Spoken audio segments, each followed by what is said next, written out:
So there we have it, guys. We got our first locker code, which is a Persona card. Great.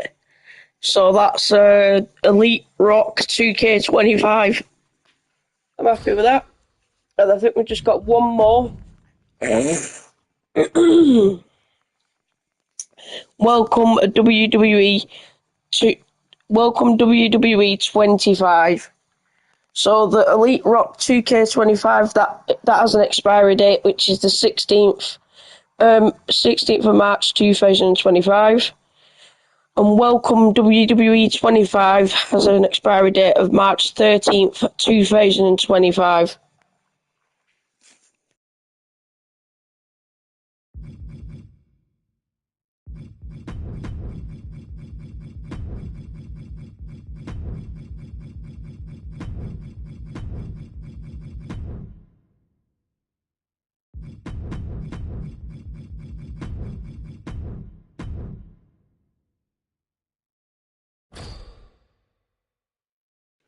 So there we go, guys. So we just got the locker code was redeemed successfully.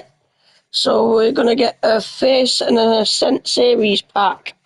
So we're going to get one Legend series pack, one face series pack, and one Ascent pack. My voice is going a bit today, but yeah, let's have a look.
Here in WWE, Gunther is known as the Ring General, a fitting name for a savvy in-ring veteran whose cunning tactics and ruthless execution are razor sharp.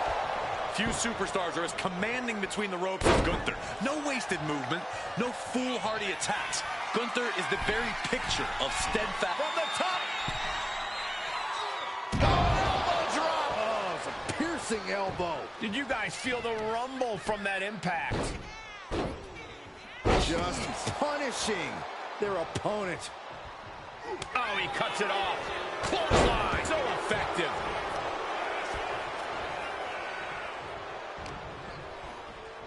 Uh-oh. And a suplex. Big Bronson Reed is as tough as they come, but he has a habit of letting things go off the rails if they don't go exactly as he planned. Hopefully, Reed can keep his cool and roll with the punches in this one. A nice thought, but maybe easier said than done for someone with Reed's temper. Stiff headbutt. And Gunther now finding himself on the wrong side of momentum. And this is Reed when he's keeping his cool. Even more dangerous than ever. Oh, brain buster. And it looked like Gunther was the one that cringed there. He's got him here. He's got him up. And sidewalk slam. A warning and a challenge from Reed.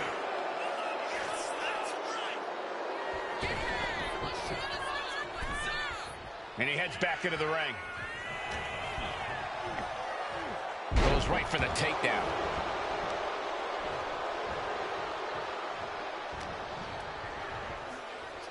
Textbook takedown there. Overwhelming offense now from Bronson Reed. Every form of offense Gunther attempts is being neutralized.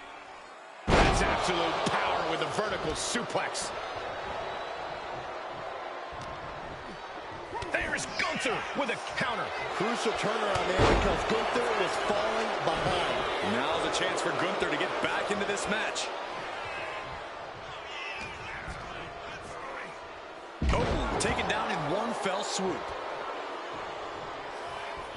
Check out the power, Big Bronson Reed. With a massive Death Valley driver. Bronson Reed put all of his 300-plus pounds behind that attack. Gunther seems unable to turn the momentum here. Yeah, the Oscilla is proving hard to keep up with. Oh, what a strike to the back. Stiff headbutt.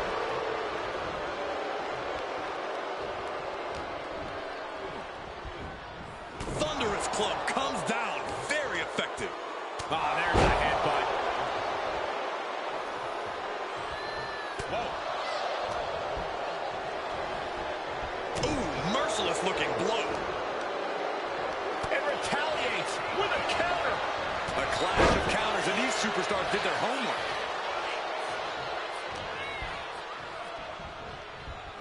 Clubbing blow to the back.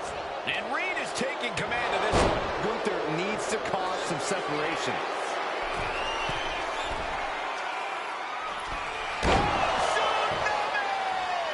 Reed is just about to take this. Oh, look at a torture their opponent. Uh-oh, this isn't going to be good. Oh, man.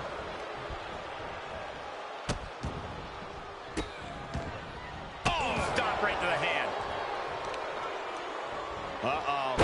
Elbow drop. Oh, man.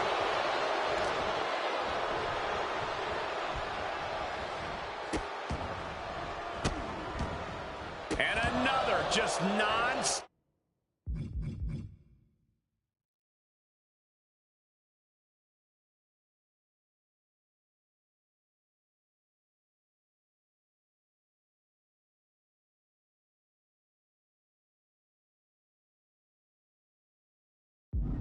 Aggression. Gunther just can't seem to stop this offense. Just a sampling of the athletic aptitude of Oscilla. Both athletes showing incredible reflexes here. There's what a headbutt. Big Bronson Reed fears no man. Okay, he should really focus on the match now. We get the point.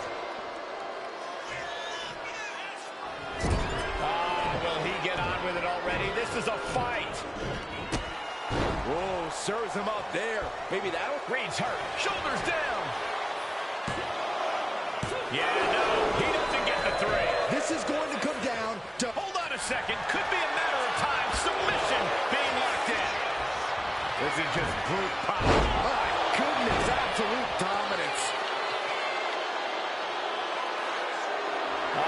Will he get on with it already? This is a fight. Now bringing the fight back into the ring. Oh, what a strike to the back. And his body has taken a lot of the punishment, choosing to go after the head here. Interesting strategy. He might just be stalling for time here. Clearly lost in the moment. He better snap out of it. Bronson Reed just goading his opponent. Elbow drop.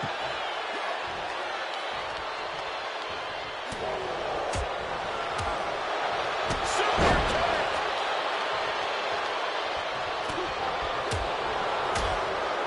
Super kick. What punishment being dealt by Reed. Yeah, somehow Gunther has to turn the tide.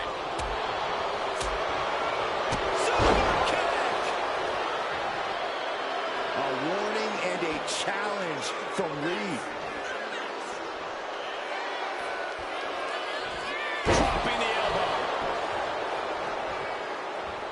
Picking up speed off the rope. Oh, hip drop to the gut. That gets reversed on Reed. And he needed that badly. Gunther isn't allowing that burst of attacks to put an end to him.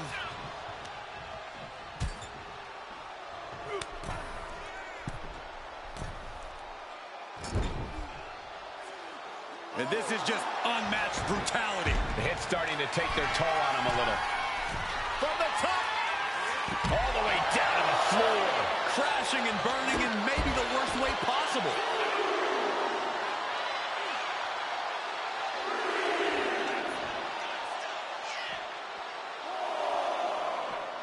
He gets out of the way. Oh, that hurt right to the kidney. Golly. Oh, God. Oh, Clubbing blow. got to get back into the ring quickly. Otherwise, this match is over. Bronson Reed just goading his opponent. And this one might be headed ringside. Stiff headbutt. Picking up speed off the rope. Just punched him right in the mouth. Right in the face. My God. All the momentum swinging away from Gunther. Reed's a wrecking ball in motion.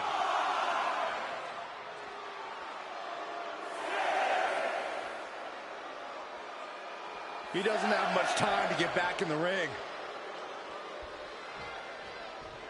Here he comes, sliding back into the ring.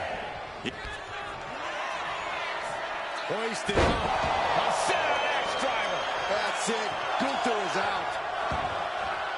Heading out, but needs to be aware of the referee's... Ahead of you.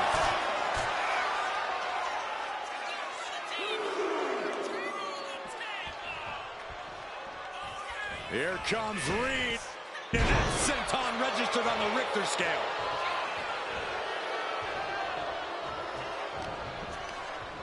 Oh, and he gets discarded out of the ring.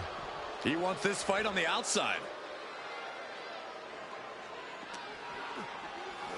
And this is our cue to get out of Dodge fast. You don't have to tell me twice. Heading to the top rope here. Here we go. You gotta be kidding me. That was just incredible hang time. Was willing to take the high risk to the outside, and it paid off big time.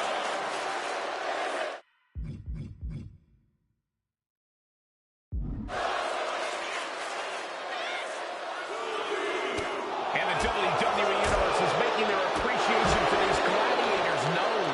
Overwhelming offense now from Bronson Reed. Perhaps Gunther needs to go back to the drawing board. I have a feeling we're about to get a front row seat, gentlemen. He's heading back to the ring. And he's going to the outside, which will start a count out.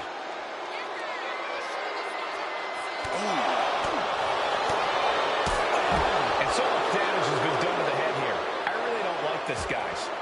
I'm hoping we'll see a side of mercy, but I don't know if that would be the case.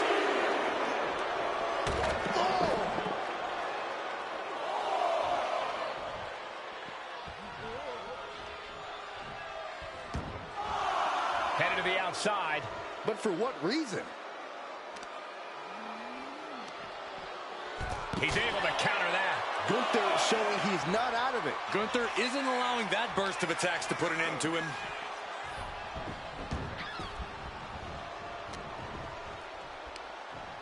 Muscles up their opponent. Been driven down. Emerald Flosion. Taking flight. Big collision on the splash. The ring general hitting like the kitchen sink. Fights the shoulder up in one. I can't believe it. He just won't go away. Gunther laying down the gauntlet for his opponent. And now Reed is being measured.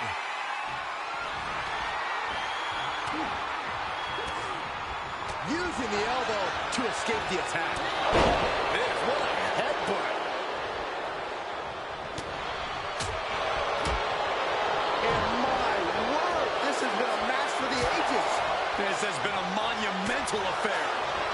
Oh, what impact.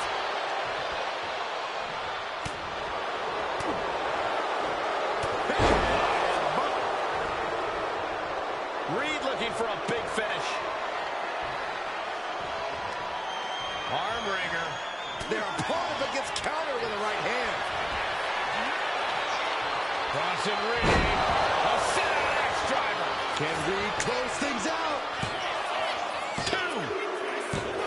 What a win for Bronson Reed.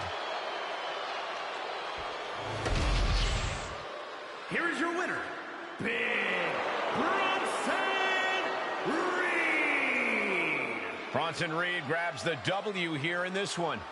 Gunther just couldn't mount enough defense. The plan fell short. There are not many men on earth who can say they took down Gunther.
Solo Sikoa lifting Cody Rhodes up.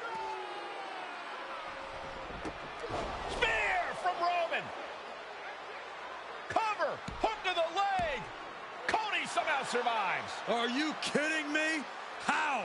How did Rhodes survive? Desire is how, Corey. Grit is how, Corey.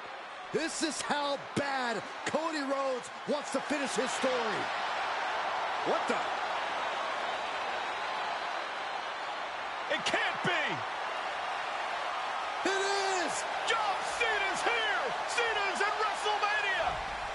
A saving grace for Cody Rhodes. John Cena here. They'll fight off Solo Sikoa. Solo sent crashing to the outside, courtesy of the franchise.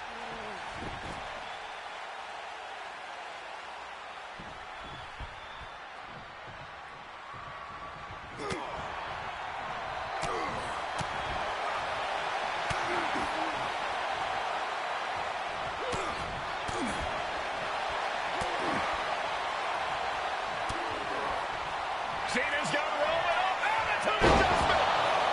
Down goes Reigns.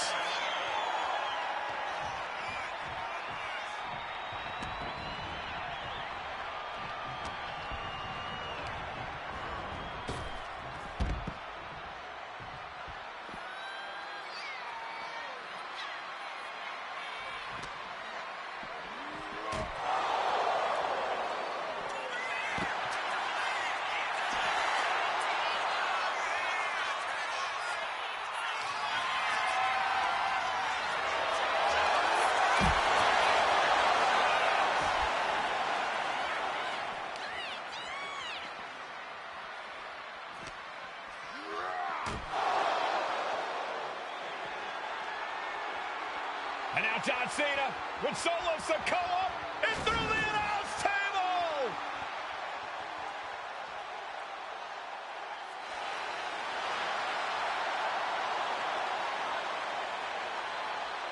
Oh, hold on, guys. Hold on. You gotta be kidding me. The final boss is at WrestleMania. What a moment this is. Brings back memories from WrestleMania over a decade ago.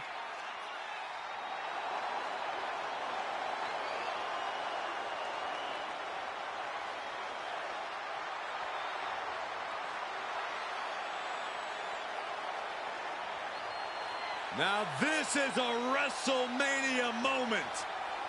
Rock and Cena face to face, feeding off the electricity of this crowd. This is absolutely surreal.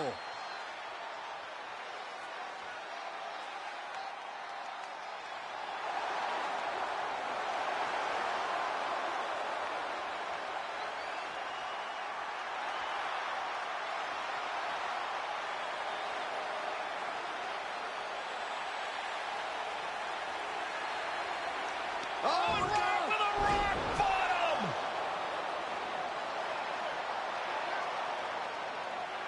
The final boss strikes, and Cena is down. And now The Rock taking off the Mama Rhodes weight belt, and he's going to use it against Cody. What? Oh. No way. No way. Guys, What is going on here?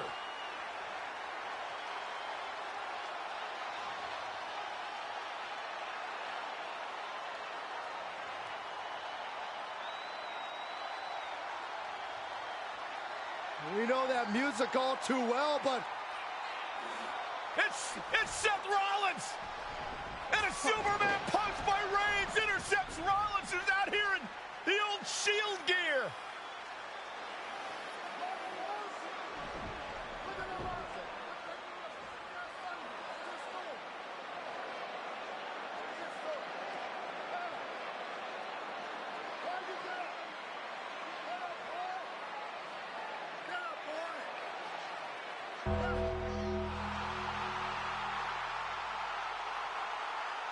Now what?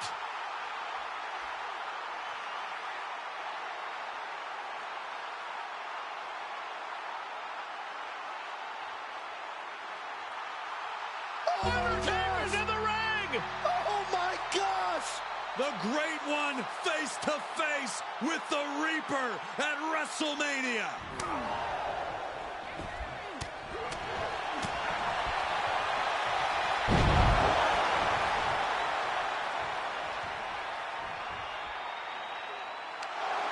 Undertaker with the Rock. Choke slam. The Undertaker's back in WrestleMania. Unreal.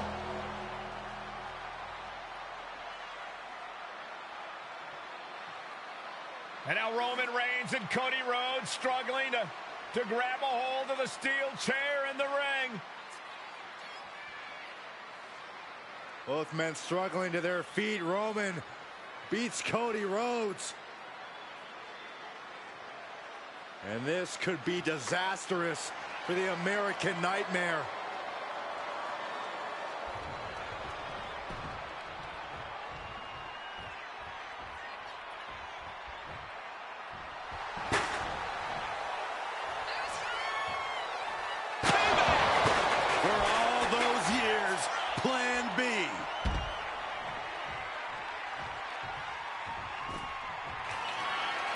Roman Reigns setting up, looking for the spear to put Cody away. No!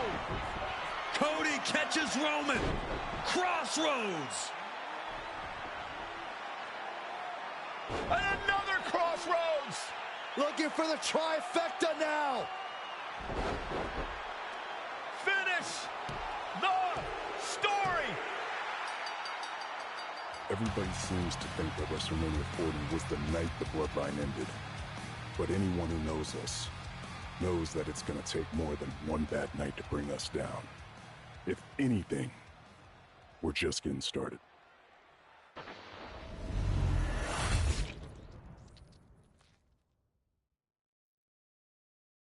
Ladies and gentlemen, my name is Paul Heyman, and I serve as special counsel and the wise man to your tribal chief, Roman Reigns, the undisputed, uncontroverted, unquestioned leader of the Bloodline, the most dominant group in recent memory and in the entire history of WWE. The Bloodline has all the damn gold. For nearly 40 years, I have worked for, alongside, and even employed the absolute greatest superstars to ever do it. Just how dangerous do you want to live? I've created the Dangerous Alliance, led an extreme revolution with ECW, and managed the most legendary of all champions.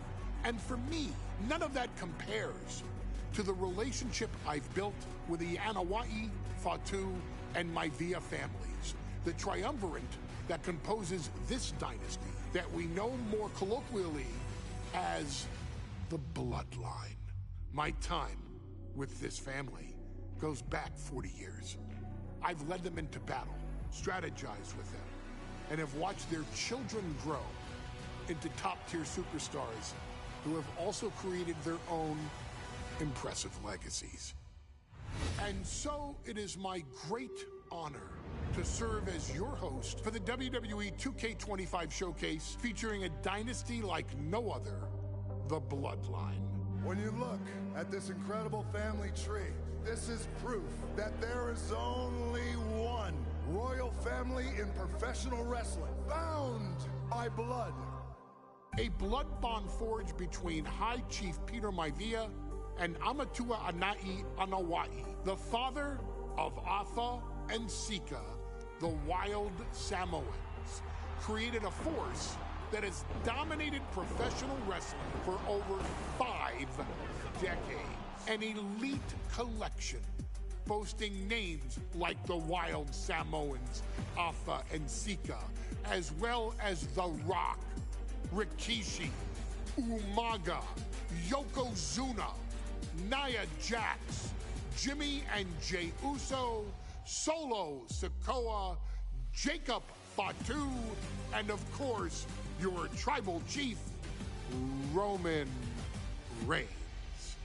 They've owned championships, filled arenas, packed stadiums, unbroken box office records. Years and decades of dedication to the craft, perfecting their art with each passing generation, ultimately leading us to right here, right now, with the Bloodline having dominated WWE for the last half-decade. As your humble wise man, it is my duty to take you through some of the most ferocious battles featuring the greatest warriors in the family. Not everything goes according to plan, and this year we're going to give you a chance to right the historical wrongs and change history to bring more glory to the Bloodline.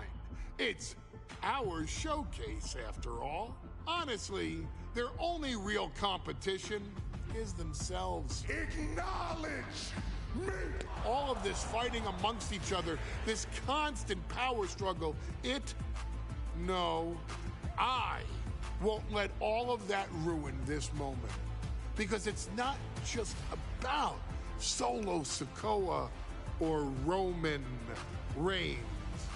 It's not just about the Usos. It's about every single member of their family that came before them, who built the lineage, and who made them into the superstars that they've become today. It's been said elsewhere that wrestling has more than one royal family. That's undeniably true. Also undeniably true is that for all of those other families, there's only one bloodline dynasty.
In a family that specialized in brute force over the years, perhaps no one better personified this than Rodney Anoa'i, nephew to the Wild Samoans, better known to the WWE Universe as the mighty Yokozuna. The family's first world heavyweight champion, Yokozuna arrived to WWE in the fall of 1992. An imposing behemoth, to say the least, Yokozuna would make an immediate statement, winning the 1993 Royal Rumble just a few months after his debut. This victory would grant him a WWE Championship match at WrestleMania 9, where he took on Bret the Hitman Hart. This meteoric rise to the top was only a hint of the dominance Yokozuna would have on WWE for the next year. 2 WWE championships, a WWE Tag Team Championship, victory over the era's titans like Bret Hart, Undertaker, Lex Luger, and Hulk Hogan. Yokozuna is my middle name. I'm named after my uncle. I carry it with like so much pride and weight on my shoulders just because of like what he's done for this business and like who he is as a person too. It's a cool middle name to have, man. I represent it with the pride, man, that I have. Hopefully, man, I'm making him proud by doing it. The manner in which Yokozuna melded incredible size with unspeakable agility shocked the WWE Universe, who to that point were used to their monsters hitting hard but moving slow. Yokozuna broke the mold, punishing opponents with super kicks, uranagis, leg drops, and of course, his devastating Banzai drop. A maneuver so effective that once it had connected, nobody kicked out of it. Nobody. Rodney was a very unique talent. I think the way he was able to handle all the pressure, it was kind of parallel to how he was in the ring. For someone to be so big and to be so nimble, you just don't see that very often. Rodney was one of those first solo guys, singles competitor guys that was able to go out there and really just make waves, make a big splash. I mean, pun intended, I guess. You know, that fool jumped in the pool, he'd knock out all the water, and that's the way it felt sometimes. He would go into those arenas and just suck in all the energy and be able to give it back. So when I look at Rodney, I see someone very similar to me, someone who understands the top, the very, very top of the game, the top position, and everything that goes along with it. In a career filled with so many highlight reel moments, perhaps nothing stands out more than when Yokozuna faced and defeated the so-called immortal Hulk Hogan at the first King of the Ring event in 1993. Looking to humiliate Hogan after the Hulkster stole Yokozuna's WWE Championship only 2 minutes after Yokozuna defeated Bret Hart for the title months earlier at WrestleMania 9, Yokozuna entered the ring totally focused on the task at hand. And on that night, he not only got revenge, but his victory would send Hogan packing from WWE for nearly 9 years. Hulk Hogan is finished. Many felt that Yokozuna had indeed killed Hulkamania. Now you get to possess the power of the mighty Yokozuna and deal out punishment to Hulk Hogan to walk out of the King of the Ring, a 2-time WWE champion. Showcase the ability and the agility that made Yokozuna a Hall of Fame performer and take Hulkamania down. Banzai.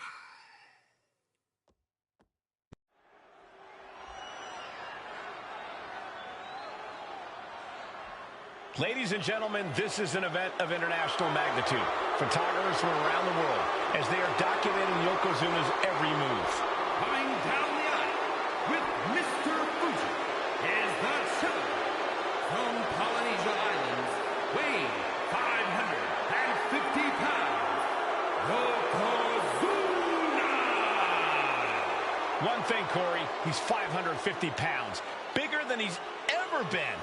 And I understand Hulk Hogan trimmed down so he can have more speed, more endurance. But I'll tell you something, Hogan's got to take him out early. This is going to answer a lot of unanswered questions from WrestleMania 9. A lot of pressure on the president of WWE for what he did. But this is Yokozuna versus Hulk Hogan. Let the winner be the winner. One thing's for sure, Hogan will be quicker. He will be faster than he's ever been in any previous title defense.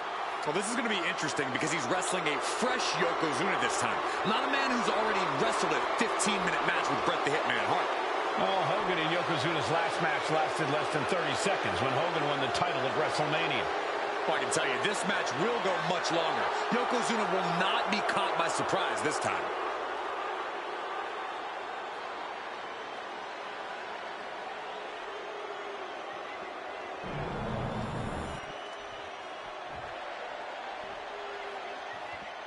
Listen to this. What a phenomenal ovation for the WWE Champion. His opponent, coming down the aisle with his manager, the Mouth of the South, Jimmy Hart, from Venice Beach, California, weighing in 302 pounds, the WWE Champion, Hulk Hogan. You can feel this facility shake, literally moving. The rafters shaking with the ovation of the WWE Champion Hulk Hogan. Hulk Hogan thrives on these people. He thrives on the Hulksters, the little Hulksters. This is what keeps this man going. Hulk Hogan's relying on the fans. He wants to hear them cheer. He wants to draw strength from them. But Yokozuna's focused. He has not taken his eyes off Hulk Hogan. He is ready, believe me. The Hulkster ready for war, and you can bet, ladies and gentlemen, it will be warfare here. Well, he's been saying for weeks that he is going to be the first man to slam Yokozuna. Oh, nobody slams Yokozuna. Well, we'll see. Hulk Hogan wanted to prove it was not a fluke that he beat Yokozuna. And now we're going to find out if it was a fluke or not.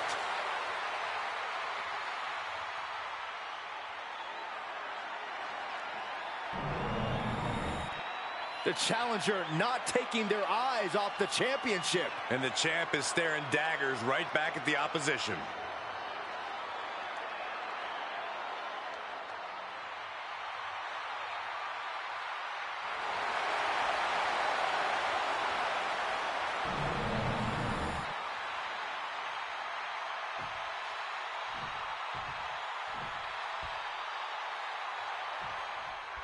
Michael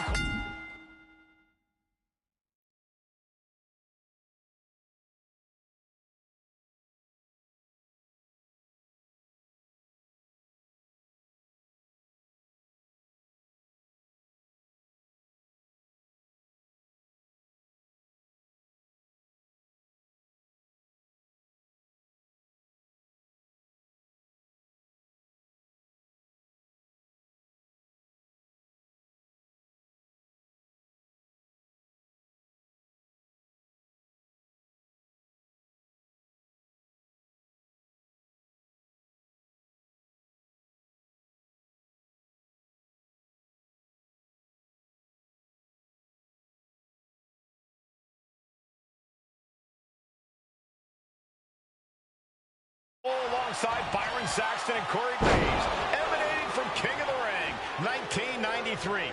Yokozuna is fuming over his embarrassing WrestleMania loss to Hulk Hogan. Now, Yokozuna has reclaimed the WWE Championship and wiped Hulkamania off the map. Indeed, the last time these two shared a ring, it was disastrous for Yokozuna. Mr. Fuji issued a challenge to Hogan on behalf of his client. And 22 seconds later, Hogan was the new WWE Champion. But that night was mired in controversy as Yokozuna had just been to battle with Bret Hart to win the title. This is going to answer a lot of questions from WrestleMania 9. This is Yokozuna versus Hulk Hogan, and we're going to find out who's the true champion. Some folks thought Bret Hart should have had this rematch against Hogan, but the president of WWE has made the controversial decision to give Yokozuna.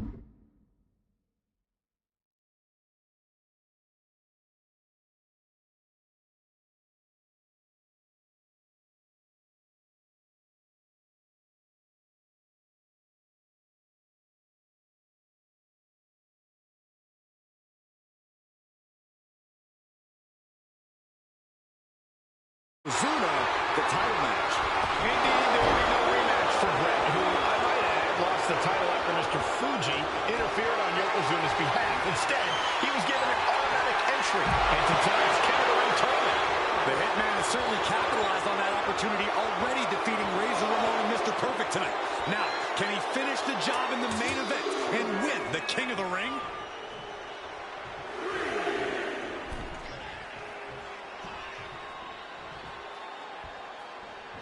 Straight impact on the throat. And Yokozuna just loves backing Hogan into a corner like this. Relentless domination of the champion. And Mr. Fuji looking on with much approval. There's no mistake.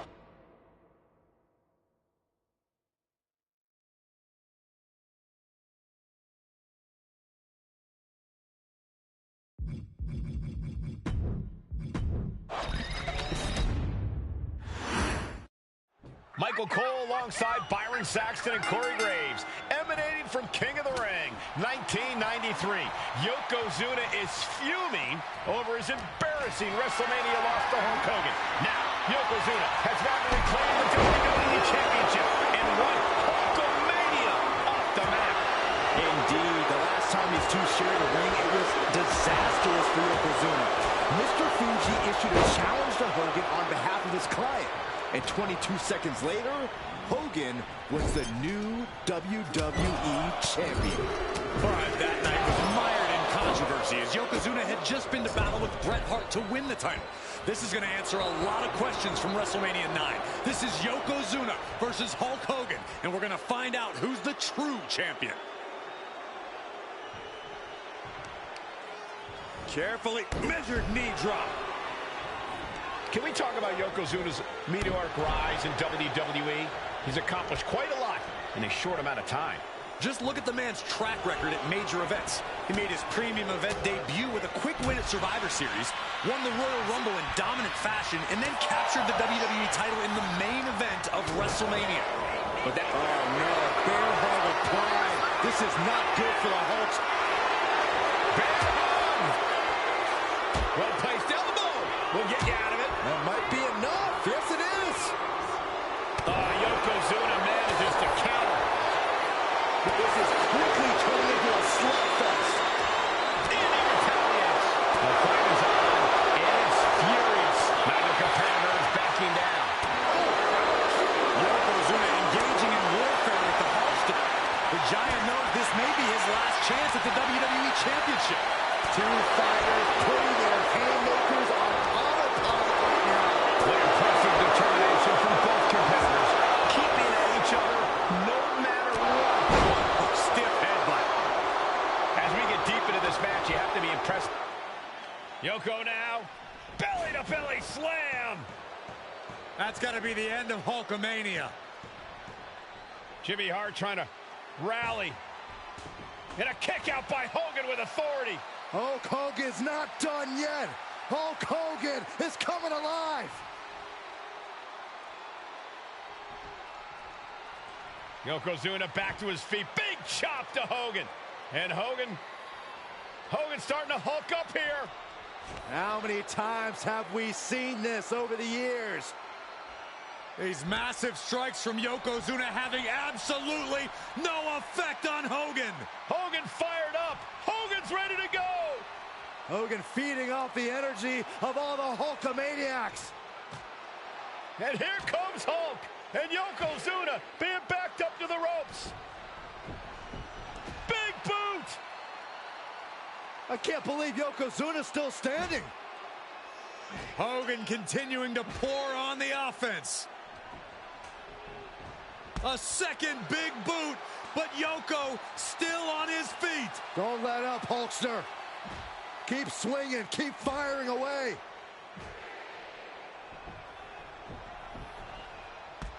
That boot, Yoko staggering, stunning, and he's down. Drop the leg, Hogan. Drop the leg. Hogan, leg drop. Here's the cover on Yoko, who kicked out of the leg drop. What? Get Mr. Fuji out of there. Hogan feeding off the energy. Whoa, wait a minute. What is that photographer doing on the apron? There's a match going on. What the heck? What was that? What in the world just happened here?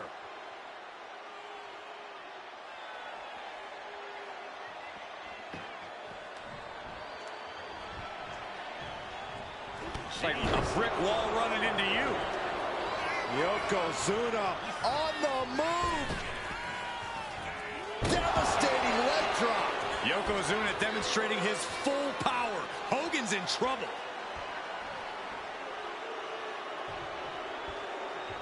Yokozuna perched up top. Perched up top. Ooh, poorly timed, high-risk attempt. Oof.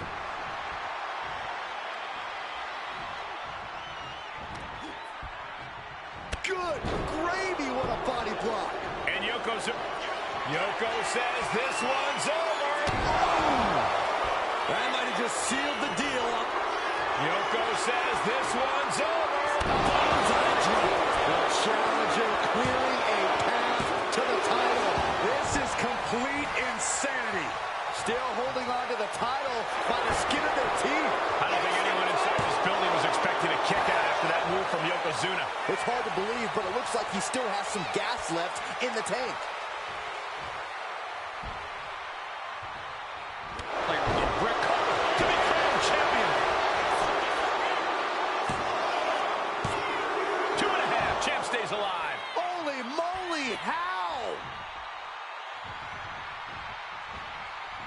Oh!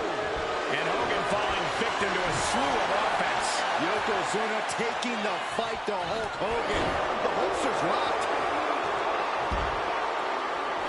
Yokozuna feeling a sense of confidence here. And he re-enters into the ring. Oof. That'll teach him not to showboat in the middle of a match. And now propped up in the corner. Non-stop blows. Just using their foot as a weapon. Boot right to the throat. And his head is taking even more damage. Title in the balance with the pin. Oh, he got the shoulder up. Incredible, absolutely incredible. Targeting the chest, very effective. Momentum is really on Yokozuna's side. Yeah, Yokozuna is clearly in control.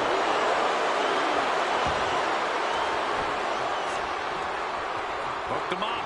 And a suplex.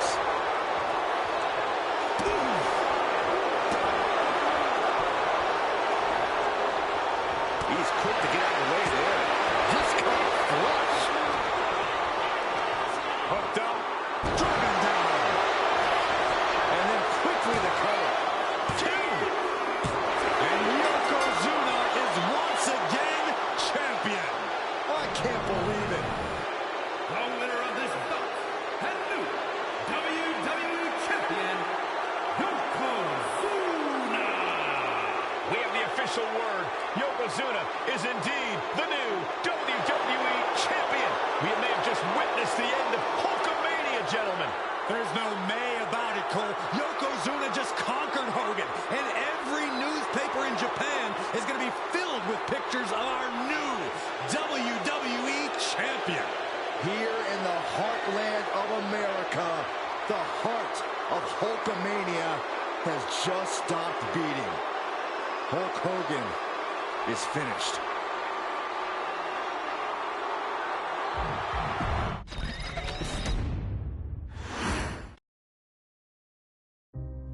Our next chapter sees the showcase spotlight shine on an area in which the family built their legacy: tag team wrestling.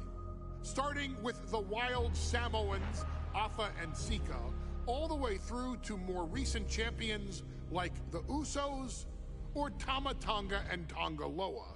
This dynasty has always excelled in tag team competition, consistently showing an ability to dominate the division with a wide variety of looks.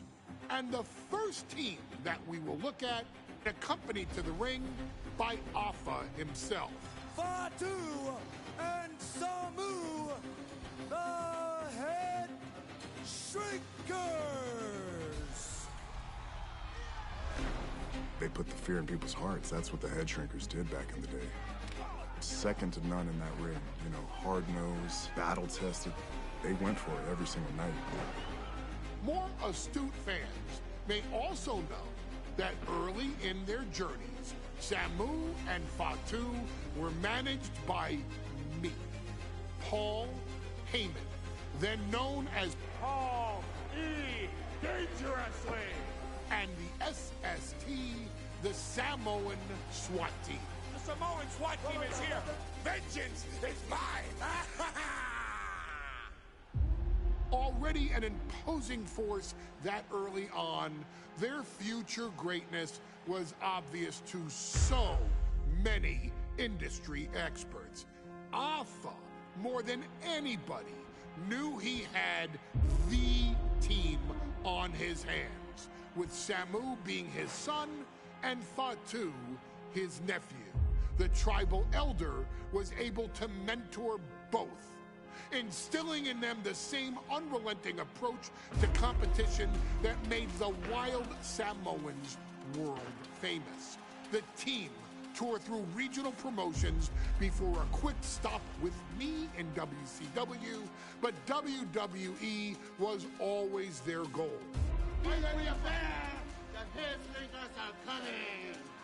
Upon arrival, it was clear that the dynasty's next generation had indeed arrived, immediately drawing comparisons to their world-renowned predecessors. 10 years before it became cool to say, Samu and Fatu displayed ruthless aggression in the ring, overwhelming opponents before the bell and continuing the non-stop attack until their hands were raised in victory. Deceptively agile for men of their size, they brutalized the opposition with devastating dives from the top rope. The duo would eventually go on to capture the WWE Tag Team Championships in the spring of 1994, fulfilling the promise and carrying the legacy to even greater heights.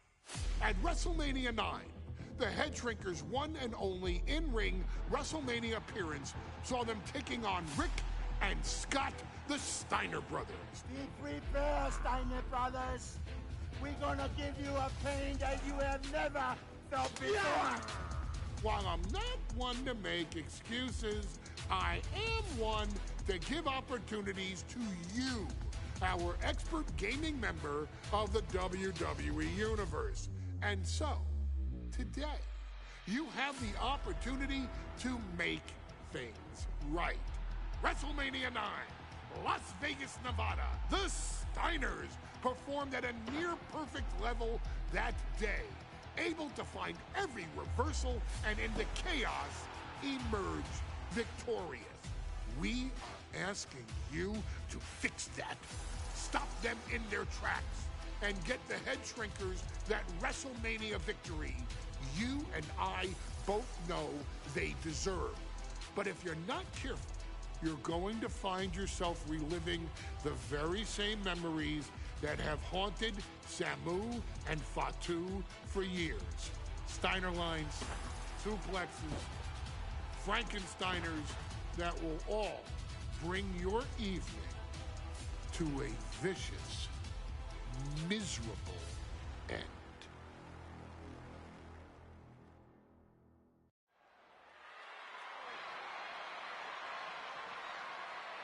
One of the toughest teams in WWE history. Nearly 600 pounds of pure savagery. Is a tag team match set for one fall.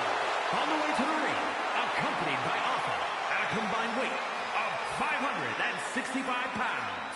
Samu and Fatu, the Head Shrinkers.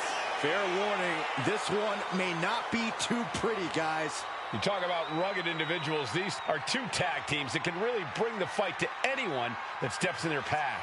Yeah, there's about to be a seismic collision in the ring.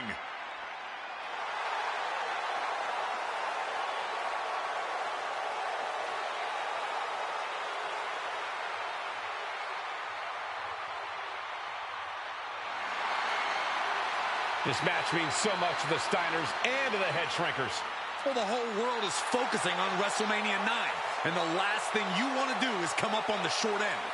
Pride is on the line, and as is a stake to the claim of being the toughest team in all of WWE.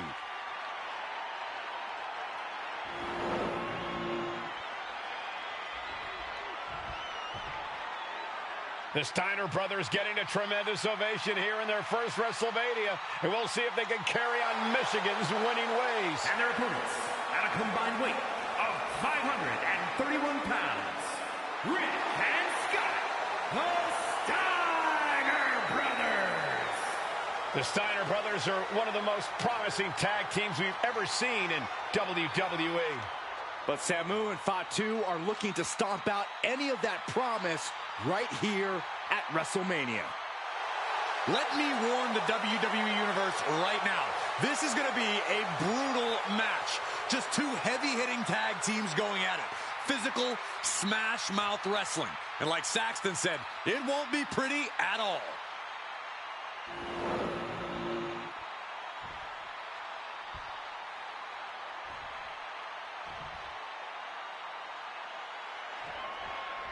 Big fight feel in Las Vegas as Gladiators face off here at WrestleMania 9. And we are watching four men who would have been right at home inside of a Roman Coliseum. The Head Shrinkers and the Steiners are ready for a true battle. Both teams are relatively new to WWE, but we've seen that each duo is not afraid to get physical. Each side is looking for their first WrestleMania win, and they will do anything to earn it. Boom! What a right punch! Samu and Fatu, already some success in the tag division tonight. Could really be their coming out party. Well, they certainly have a tradition to uphold, Cole. The man in their corner, Alpha, has held the WWE tag titles on 3 occasions, and he's primed to bring the Head Shrinkers to the top as well. Stops the kick. These two showing how well they know each other. Boom! Running STO plants them. Nicely done. There may be an abundance of togas in the arena today, but you're not going to see a lot of Greco.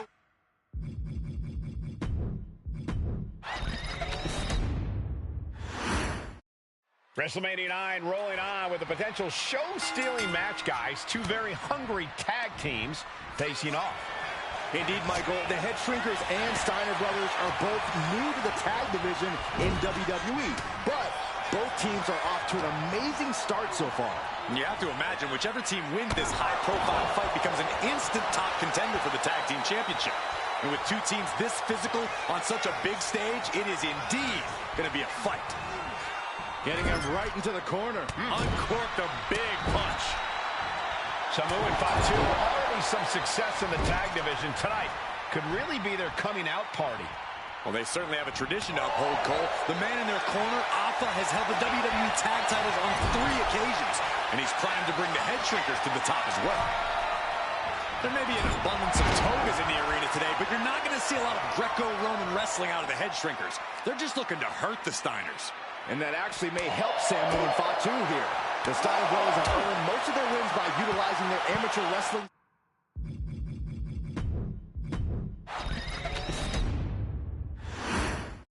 Big fight feel in Las Vegas as Gladiators face off here at...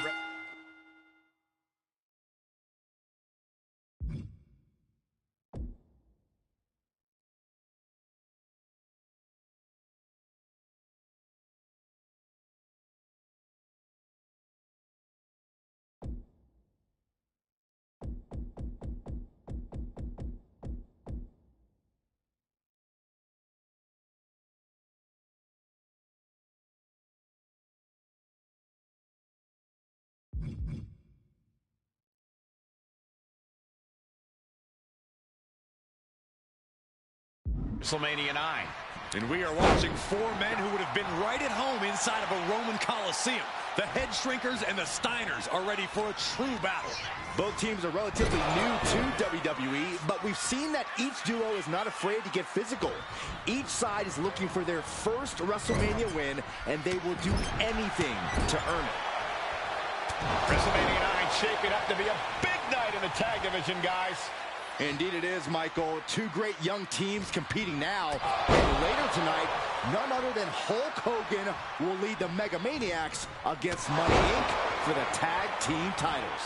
Odds makers in Nevada have the smart money on Hulk Hogan leaving Vegas with the gold tonight. Momentum moving towards Samu's corner. The Head Shrinkers smartly keeping themselves out of the grasp of Rick and Scott Steiner.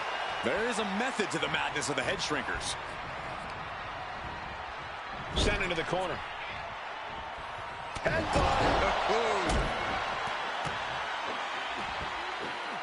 than a knee right to the throat. Now, that was a very questionable attack.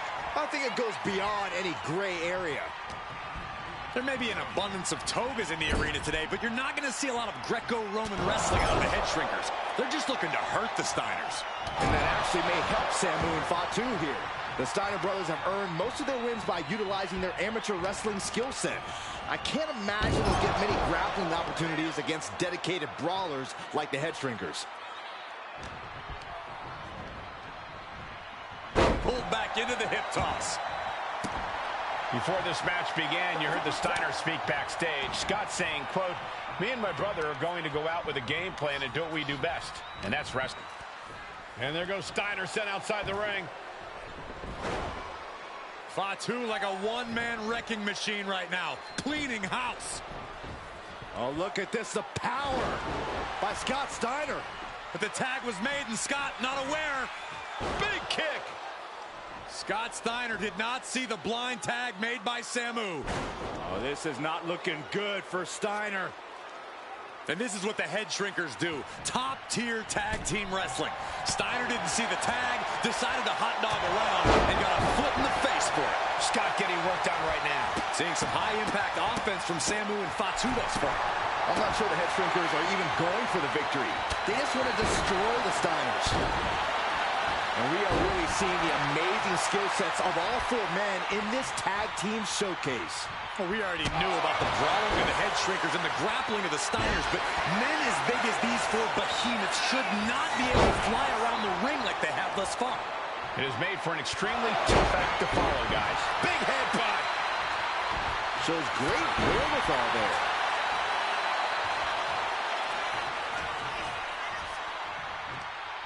Oh, man, just punishing. He's heading to the top turnbuckle. Tag made. From the top. Impact.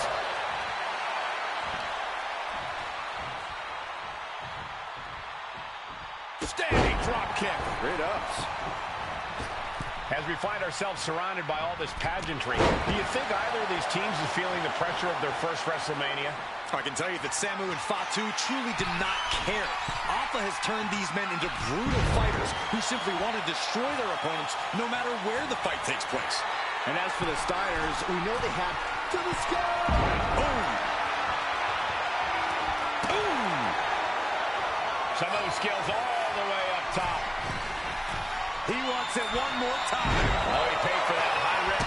Oh my gosh, what impact! Placing him in the corner.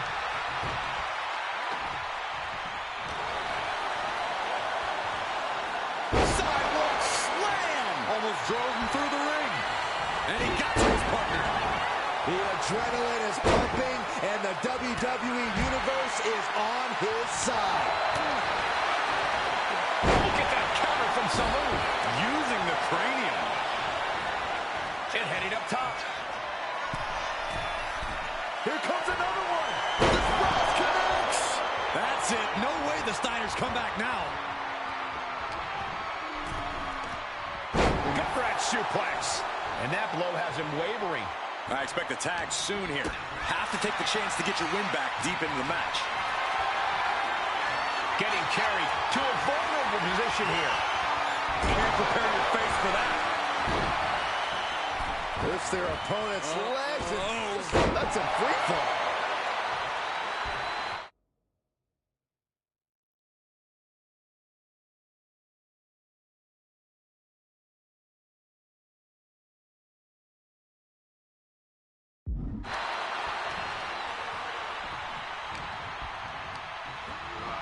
Put in the corner now. Samu avoids that one. He took the worst of that impact. Steiner putting all of his freakish power to work. Well-placed elbow to break up the maneuver. Locked in reversals here. Neither competitor intimidated. Tag is good. Tag. What is going to happen here? Yikes, that don't even wake you up or knock you out.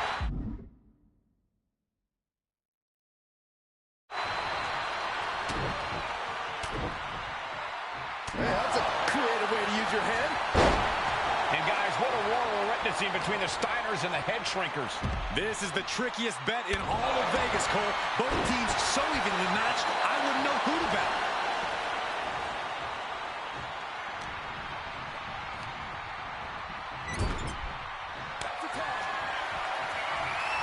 Tag.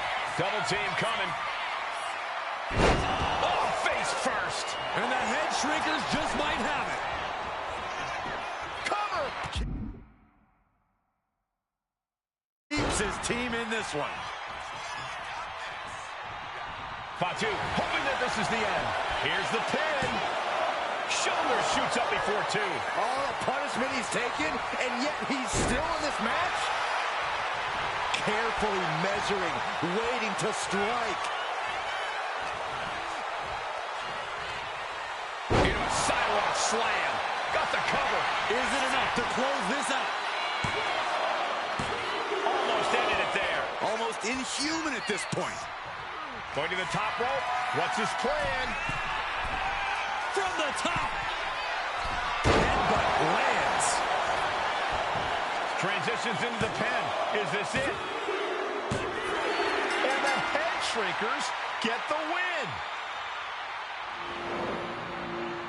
Here are your winners, Samu and Fatu, the Head Shrinkers. And what a huge win for the Head Shrinkers tonight.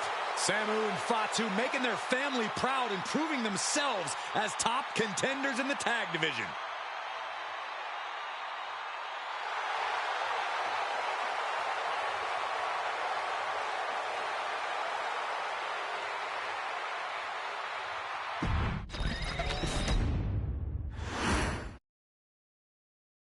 Hey, let's put this in the simplest of all terms. Dwayne "The Rock" Johnson is the biggest celebrity on the face of the planet today. Now, whether he's a blue chipper, the people's champion, or as we know him right now, the final boss, The Rock has always commanded all of the attention in the arena since the very first moment he made his WWE debut at the 1996 Survivor Series. Born into this business, The Rock would become WWE's first ever third-generation superstar, following in the footsteps of his father and grandfather.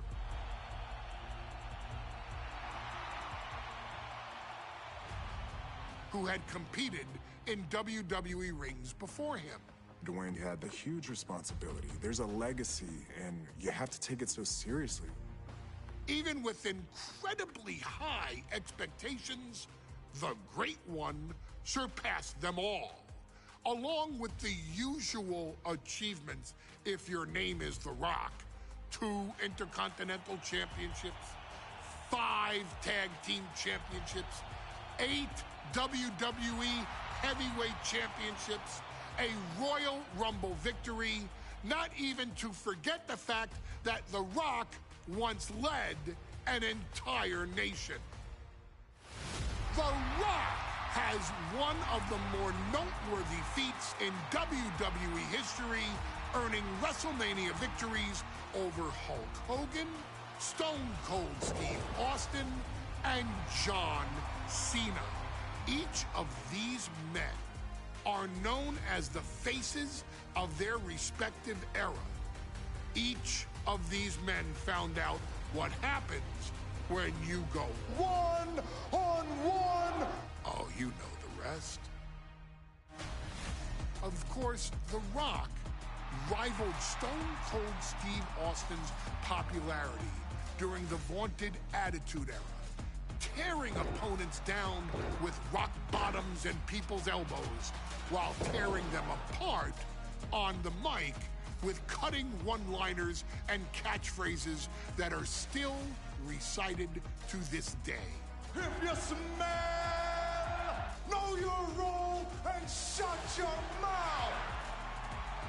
He ended CM Punk's 434-day title reign as WWE Champion at the 2013 Royal Rumble as well, after having only competed twice over the previous 9 years, displaying the always-ready mentality and physical conditioning on which he has built his global brand. But you don't need me to rattle off The Rock's resume to you, now do you? Of course not. The man is an occasion unto himself. He has headlined the biggest events against WWE's most iconic superstars and has always found a way to, how does he put it? Layeth the smackdown on some jabroni's candy ass. I couldn't have said it better myself, although I think I may have just done that. But indeed, he has. On a Thursday night in February of 1997, The Rock, still known as Rocky Maivia, would find himself challenging for the WWE Intercontinental Championship. Only a few months into his tenure, he would be matched up against a face that would ultimately become one of his most familiar and hated rivals, Triple H, Hunter Hearst Helmsley. Seemingly overmatched by a more seasoned opponent, a youthful Rock would demonstrate all the traits that have come to define him in the years since. Tenacity, high IQ, and that legendary Samoan strength to ultimately surprise Helmsley and kick off the first championship reign for Rocky Maivia. It would be the first step of a journey that has ultimately led The Rock into the pantheon of WWE's elite. So now it's all in your hands. It's up to you to showcase the undying drive that makes The Rock the hardest worker in the room to deliver a shocking upset against the Greenwich snob himself.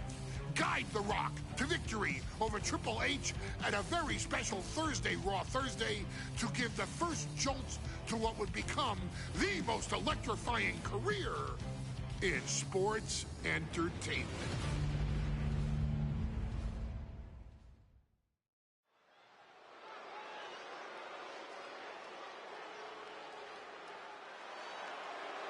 And here comes the #1 contender, at least for tonight, Rocky Maivia. The following contest, at 275 pounds, Rocky Maivia. A blue chip talent with a bright future.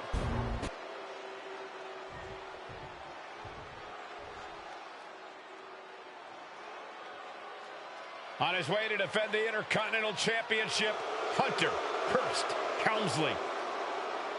His opponent, from Greenwich, Connecticut, weighing in at 246 pounds, the WWE Intercontinental Champion, Hunter Hearst Helmsley.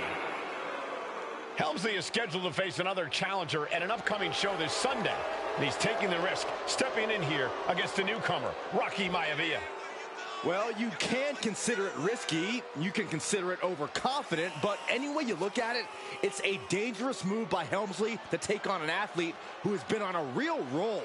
Rocky Maivia has been successful thus far in WWE, and Rocky is focused. Rocky is only thinking about tonight. Saxton, just curious, have you ever exercised your right to remain silent? I am tired of all this talk about Rocky Maivia. Yeah, he's been on a roll, but it could all come to a screeching halt tonight at the hands of Hunter Hearst Helmsley.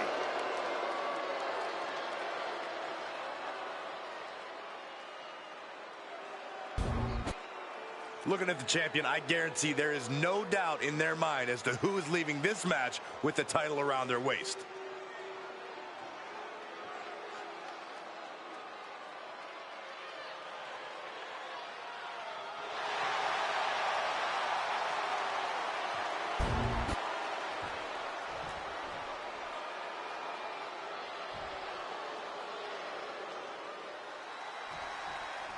The Intercontinental title hangs in the balance.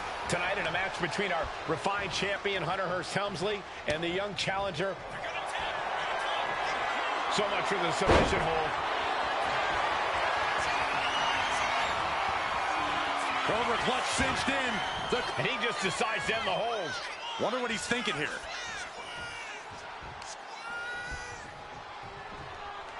Thursday Raw Thursday, getting kicked off with a title match for the Intercontinental Championship. Number 1 contender, Rocky Maivia, versus the champion, Hunter Hearst Helmsley. And Rocky just taunting his opponent now. He's making his way to ringside now. Lands face first. Intercontinental Championship at stake right here in Lowell, Massachusetts. We're expecting an emotional night for all of us, considering that Shawn Michaels will forfeit the WWE Championship live tonight. Yeah, I saw a very dejected HBK earlier today. I couldn't even get him to crack a smile at all. Well, that's just because no one's ever happy to see you, Saxton. And Rocky is delivering solid damage, but needs to remember to get Helmsley in the ring. The title can't be won outside of the squared circle. Helmsley has no control here. Maivia keeps bringing the energy, and Helmsley has no answer. If Rocky Maivia is going to take down the more polished and experienced Hunter Hearst Helmsley, he's going to have to do it with unrelenting energy. Rocky has to keep coming at the champion with big attacks until Helmsley collapses under the onslaught. It's a bold strategy that will take everything the young Maivia's got.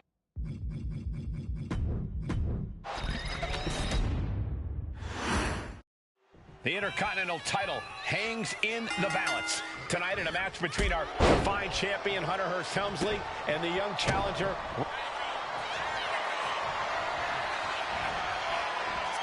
Cobra clutch. He had it locked in. I didn't expect him to just let go. I don't know what he's thinking, but he needs to focus on the task at hand. Thursday Raw Thursday, getting kicked off with a title match for the Intercontinental Championship. Number 1 contender, Rocky Maivia, versus the champion, Hunter Hearst Helmsley. Before this match, I was talking to Helmsley, and he said he can beat the snot out of this Maivia kid in less than 10 minutes. In fact, he was showing me on his watch. Did you know he has a timepiece that costs $20,000? Confident words from Hunter Hearst Helmsley. Not sure how relevant his timepiece is to this match, though, Corey. It isn't relevant. I just wanted to share an example of how far ahead in the game of life Helmsley is. Oh, brother. If Rocky Maivia is going to take down the more polished and experienced Hunter Hearst Helmsley, he's going to have to do it with unrelenting energy. Rocky has to keep coming at the champion with big attacks until Helmsley collapses under the onslaught. It's a bold strategy that will take everything the young Maivia's got, but you're right. It could be his best path to his first championship win.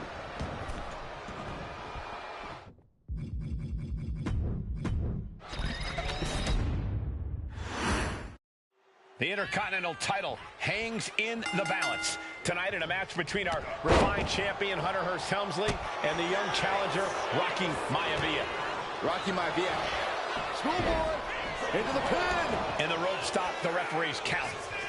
Slips away just in time. And Byron Rocky. Cobra clutch. And wait a second. Interesting turn of events here.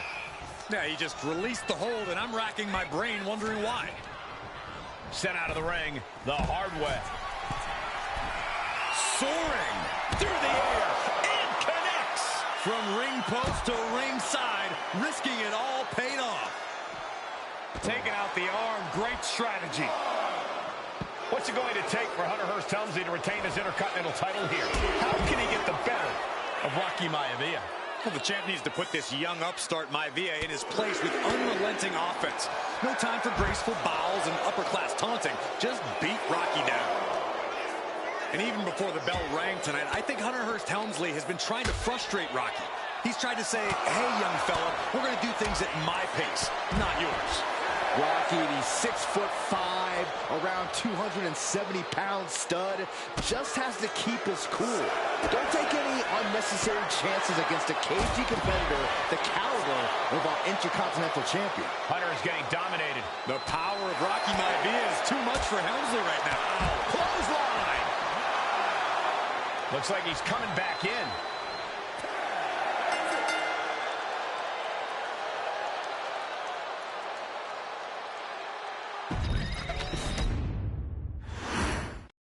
The Intercontinental Championship is on the line here between two superstars who don't have anything nice to say about one another. The challenger, Rocky Maivia, and our current champion, Hunter Hearst Helmsley. Well, Helmsley is our champion for a reason. He's a cut above the rest.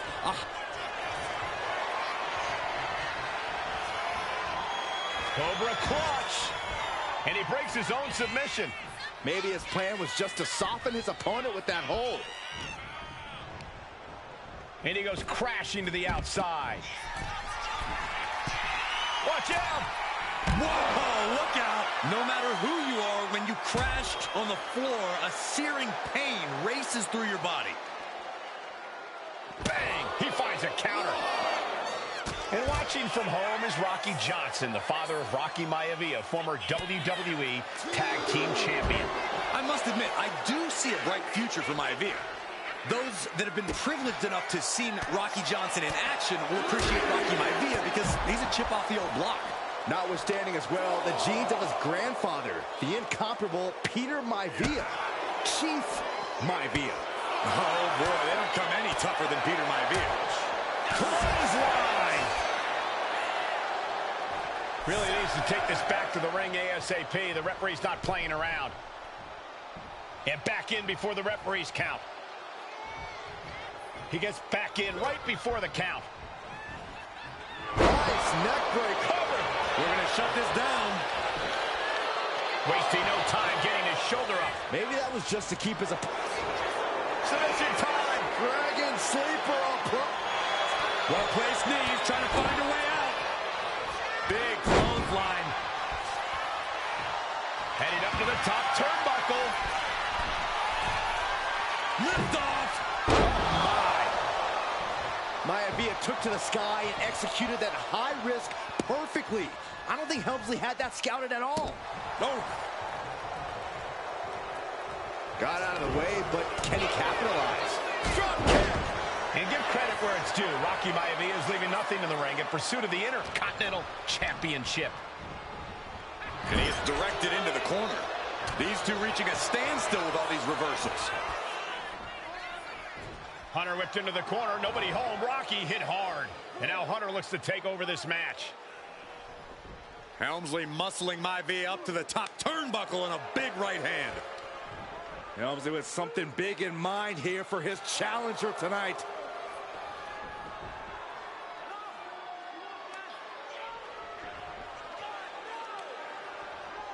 Well, this is just blatant disrespect from the arrogant champion. Almost daring Rocky. Hey, you really want my title? You really think you're going to be Intercontinental Champion? Up to the top. Hooking Rocky into a superplex. This could be it. Can Hunter capitalize? This could be it. Hook of the leg and a cover. And Rocky stays in it, getting his shoulder up. Still not enough to put out the flame of Rocky Maivia. Hunter has to be asking himself, what else do I have in my arsenal?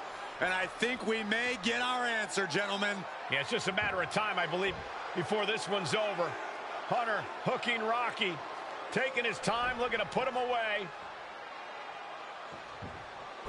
Maivia just collapsed. This just shows you how much damage Hunter Hearst Helmsley has inflicted on the challenger in this matchup. I think Maivia's done. Official might want to step in, call this one. The official checking on Rocky. Hunter Hearst Helmsley believes this is close to being over. Lifting him back up again. Rocky rolled through. Shoulders down. Rocky wins the title. Rocky Maivia has shocked Hunter Hearst Helmsley. Here is your winner and the new Intercontinental Champion, Rocky Maivia. We have a new Intercontinental Champion.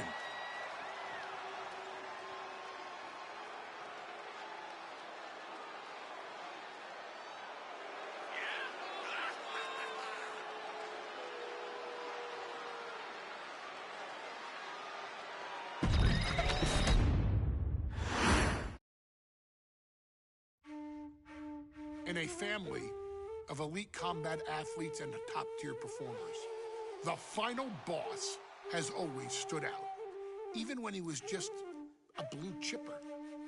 But there wouldn't be a final boss. There wouldn't even be a bloodline if it wasn't for The Rock's grandfather, the High Chief Peter Maivia. You can think of him as the first boss. predecessor to the tribal chief. He is one of, if not the foundation for our family. The Wwe 2K25 wrestling dynasty.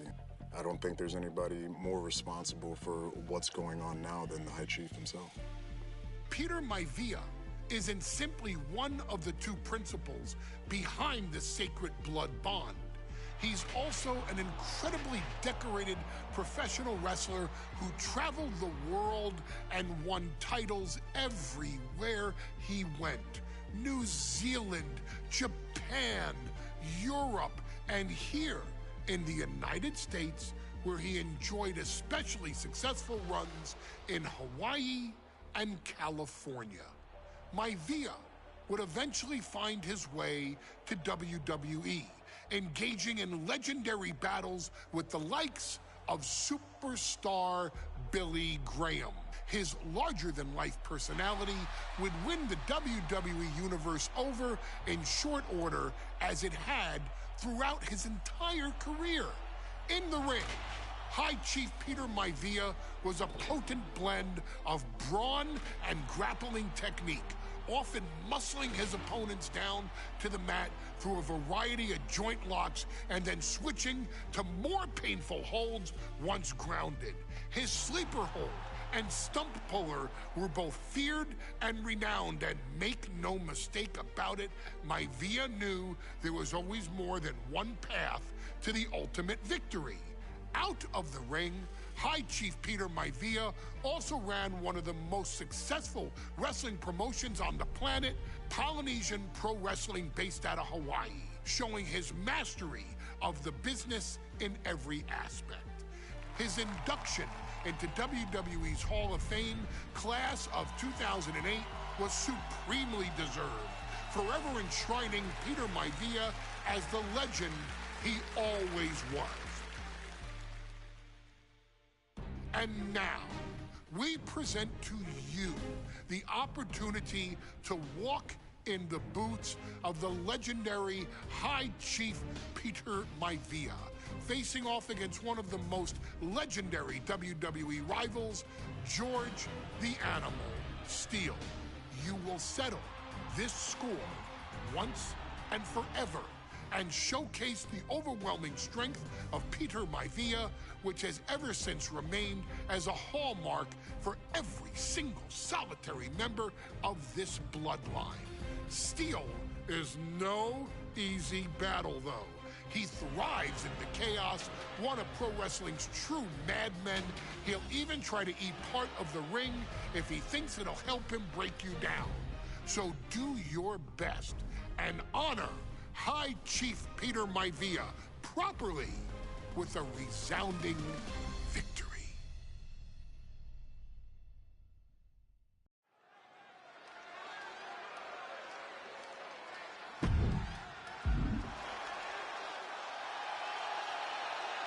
Uh-oh, somebody called the local zoo. The following contest is scheduled for one fall and is a steel cage match.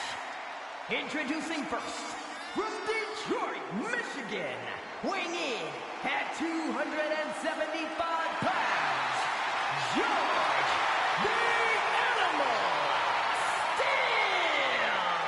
I'm not even sure the cage can contain this man.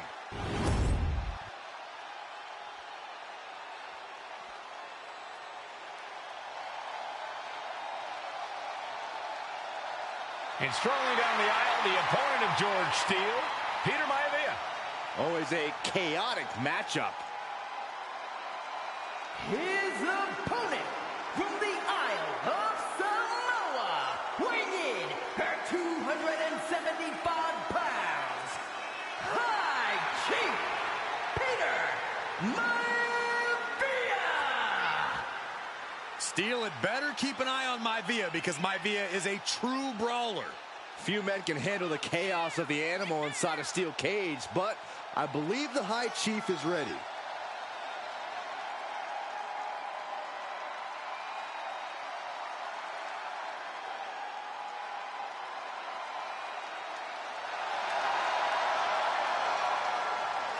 Maivia carrying such pride into the ring. Very stark contrast to Steel. We'll see which prevails tonight.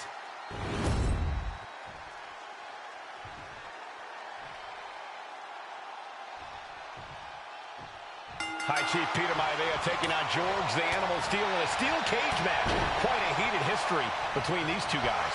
Yeah, Michael, and I think it's because Maivia is one of the few superstars brave enough to take on the Animal. Most of their contests have ended in countouts or disqualifications. Thanks to the cage, we'll get a decisive victory in this one. Well, that really depends on if a cage can even contain them. Some folks call Peter Maivia the Flying Hawaiian, and the reasons are obvious for that moniker. But, guys, how has he earned the other nickname of the High Chief? Well, Cole, Peter Maivia is very close to the Anoa'i family. In fact, Peter's considered a blood brother to the patriarch of that clan. When you add on the fact that Maivia was born and raised in Samoa, you can see the great pride he has for that land and its people in the tribal ink that covers his body.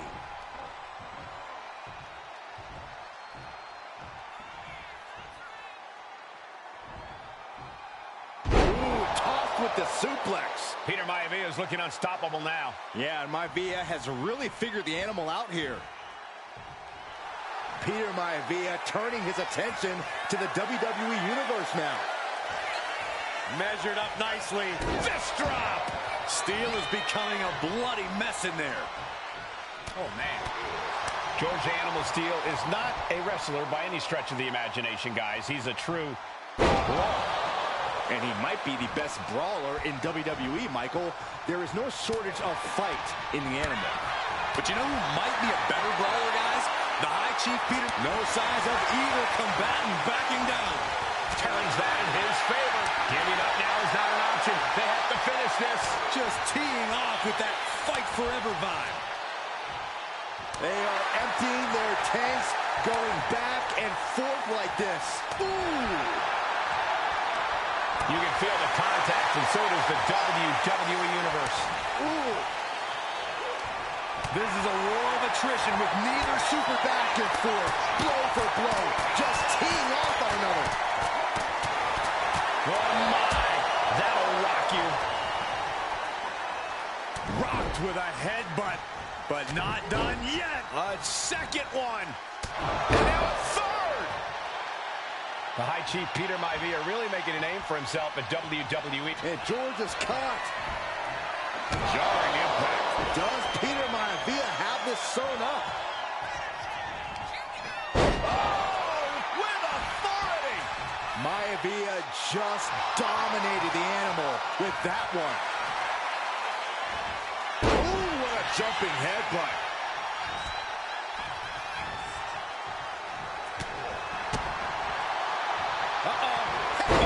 Momentum is all with Maivia now. And you can see Steel is struggling to weather the storm with the High Chief. Oh, strong impact. George beats him to the punch. Crucial turnaround there because George was falling behind. But George has to push now while the window's open. The Animal has to be elated to be in this steel cage against one of his biggest rivals, no less. Yeah, Byron, we've seen the Animal brandish a weapon against Peter Maivia before when it was against the rules. The High Chief better be prepared for Steel to get even crazier. Oh, Maivia is prepared, all right. The man is extremely tough and agile. In fact, the High Chief's entire body can be considered a weapon. Tremendous pressure applied.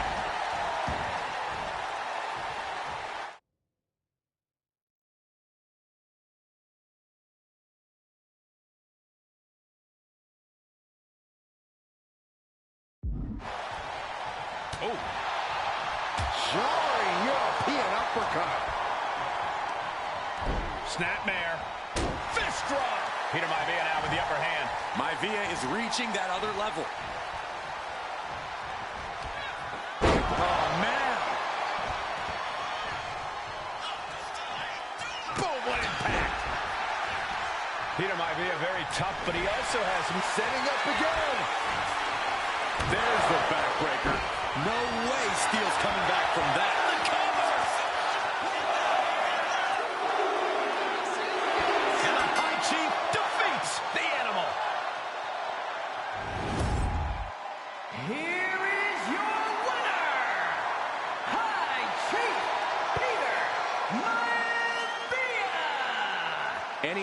these two have faced off, it's been eye for an eye. But the steel cage has finally delivered a decisive victory for the High Chief, Peter Maivia.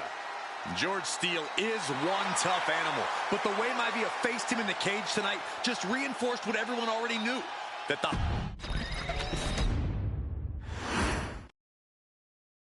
She's not like most girls. She's also not like most WWE superstars. Nia Jax, the reigning queen of the ring, is a reckoning, a force of nature that blitzes right through her competition. A cousin of The Rock, Nia Jax arrived in NXT almost 10 years ago with astronomical expectations. Undaunted, Nia Jax would dominate early opponents, finding herself competing for the NXT Women's Championship mere months after her debut. It did not take long for those running Raw and SmackDown to take notice. Well, our next pick, Nia Jax! And Nia Jax would join the Raw roster as part of the 2016 Draft Lottery. And since joining the main roster, absolutely no one has been safe from Nia Jax. She is a two-time women's champion. She is a two-time women's tag team champion. She competed in the men's Royal Rumble match in 2019, even getting an elimination while in the ring. Nia Jax looking to eliminate. She does. She's battled standouts like Charlotte, Bayley, and Becky Lynch. And all the while, she has left undeniable destruction in her wake. In the ring, she applies many of the same tactics that once benefited Yokozuna, even using her own version of the Banzai Drop, known as the Annihilator. And just like its namesake, if it connects, your night is over. And Nia Jax remains driven for even more success, jumping at any opportunity to prove her dominance. This last year, that included entering into the 2024 Queen of the Ring tournament after earning victories over Naomi, Jade Cargill, and Bianca Belair. Nia Jax would fight her way into the finals, taking on former NXT Women's Champion Lyra Valkyria. Valkyria built a lot of momentum, defeating Dakota Kai, Zoe Stark, and Io Sky to punch her ticket into the final at the Queen and King of the Ring. With an obvious game plan, Lyra would look to stick and move, avoiding the colossal attacks of her opponent. Unfortunately, as often happens when competing against Nia Jax, Lyra made one miscalculation, and that error in judgment provided Nia Jax with the opening she needed to annihilate her competition. This is your opportunity to crown the first queen in Bloodline history. Make Lyra suffer. Make her regret ever entering your ring. Showcase the otherworldly power that forces an entire roster to cower in your presence. Because when you're an irresistible force like Nia Jax, resistance is futile.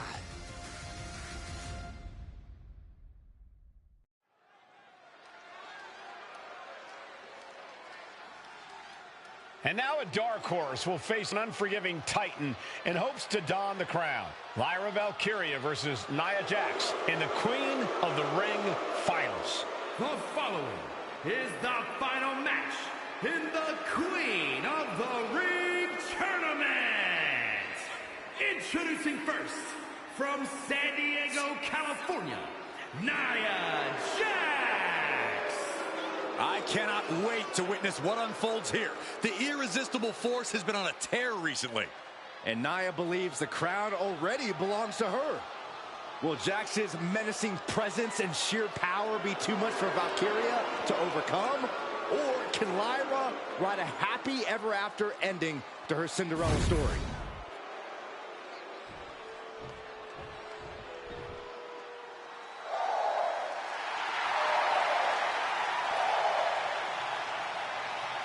Lyra Valkyria fancies herself a Morgan, which is an Irish goddess of war.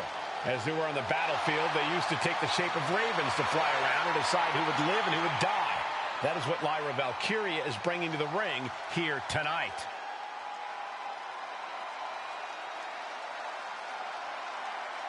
And her opponent, from Dublin, Ireland, Lyra Valkyria! Lyra Valkyria may have read a little too much fantasy in her day, and now is reality. Lyra Valkyria is about to go toe-to-toe with a real-life, fire-breathing dragon in the form of Nia Jax. Nia Jax, who's in the best physical condition of her career, tonight will make someone. Will it be Lyra? Will it be Nia? We'll find out in a matter of moments. And guys, you win the crown. Guess what waits for you in August? A date with the champion of your respective brand at SummerSlam.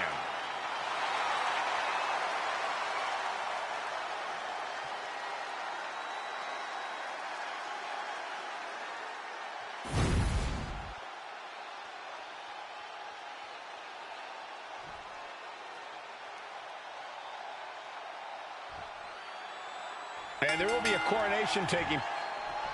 And Nia now misses wildly. Lyra goes up over the top. Nia's got it caught, though.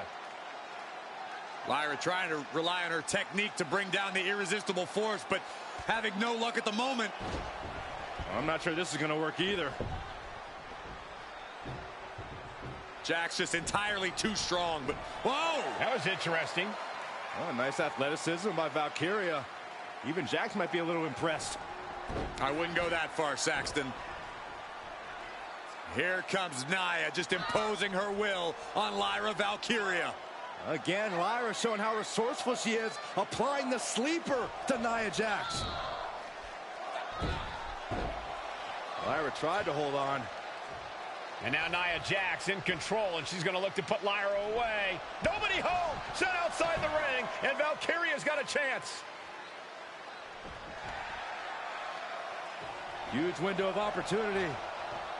Right now for Lyra Valkyria to strike. Lyra may actually pull this off. Lyra may become queen. Lyra has the advantage. She has Nia reeling. But Lyra can't win Queen of the Ring with Jax on the outside. This match has to end in the ring. Scoop slam! Lyra Valkyria, one of the best technical wrestlers in NXT Women's Division history. But the game is about so much more than technique. It's about experience and timing, knowing when to tap into certain parts of your psyche. Nia knows this, and we've seen it for years. The big question is, does Lyra? Nia Jax, Lyra Valkyria facing off in the finals of the 2024 Queen of the Ring tournament. Who will take home the crown?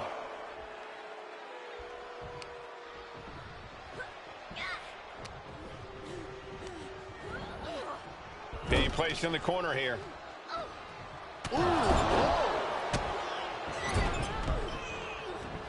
Boot right to the throat. Jax with the irresistible offense. And the irresistible force is really keeping Valkyria grounded here. Just a nasty headbutt. Many in the WWE Universe getting their first look at Lyra Valkyria. She's only had 3 main roster matches so far, and they were all in this tournament. Big wins over Dakota Kai, Zoe Stark, and Io Sky over the last 3 weeks. That's an extremely impressive start for Lyra. Wow, undefeated for 3 weeks? When Nia Jax joined the main roster, she didn't lose a match for over 7 months. And Jax has stayed that dominant for years. And Lyra only finds herself on the defensive. Yeah, Nia is just buzzing right through Lyra here. Nia Jax, so powerful, so dominant. Crashing down. Samoan drop. Nia Jax is doing whatever she wants. Each Samoan drop driving all of the air out of Lyra Valkyria.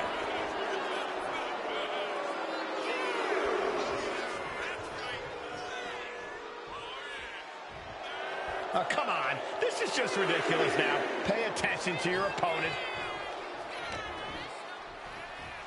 Valkyria crushed in the corner by Jax. Squashing Lyra in the corner, and the beginning of the end may be near. And Nia now With Lyra on her back, going to climb up to the second rope. This is a scary situation for Lyra. Oh, look at this. Maybe not. No way. There's no way. Oh, my. Oh, no. Good night, Annihilator.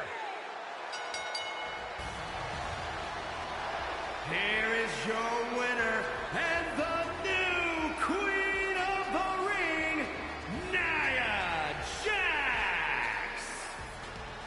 What a victory to the brand new Queen of the Ring. Nia said she would do it, and she backed up her claims.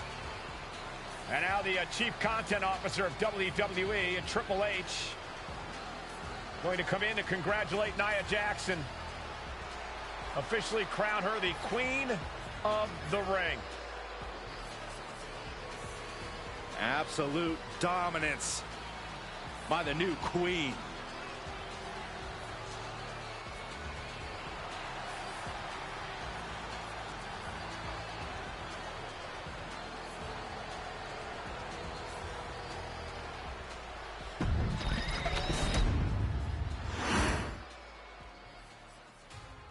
I'm sure you will agree with your wise man. Many WWE superstars say they will do whatever it takes in order to achieve success. Quite often, it's a bunch of BS. But if you're lucky, you may run into someone who is willing to look out for the group. Someone willing to make sacrifices. And for this family, there was no one better than Rikishi. After the Head Shrinkers run in WWE came to an end, Rikishi, then known as Fatu, would go on a journey of self-discovery. This journey would lead to him taking on the name Rikishi, a subtle nod to his cousin Yokozuna, as well as an opportunity to start fresh with a global audience. Well, my dad, when he became the Rikishi character, when you think about Samoan wrestlers, right, or mean, or aggressive, he made it like his own flavor, right? He had the blonde hair, still carried the aggressiveness, but I think he just wanted to add like a little flavor to it. It became even more popular to our culture. Rikishi blitzed WWE from the jump, devastating opponents with new tricks and winning people over with his fat-ass dance moves. That Rikishi is fat, all right. P-H-A-T. And with this wave of newfound momentum came even more success, with Rikishi capturing the WWE Intercontinental Championship and displaying incredible athleticism in iconic moments like when he dove off the top of the steel cage. The year 2000 belonged to Rikishi. But little did anyone know, Rikishi held a dark secret regarding a decision he'd made not for his own benefit, but for the benefit of the family. It was at the 1999 Survivor Series that Stone Cold Steve Austin was hit by a car in the arena parking lot, forcing him from the main event later that night for the WWE Championship. For nearly a year, all of WWE was consumed with figuring out who was driving that damn car and why Austin was targeted in the first place. The verdict came in. The car was driven by Rikishi. Rikishi would stand strong.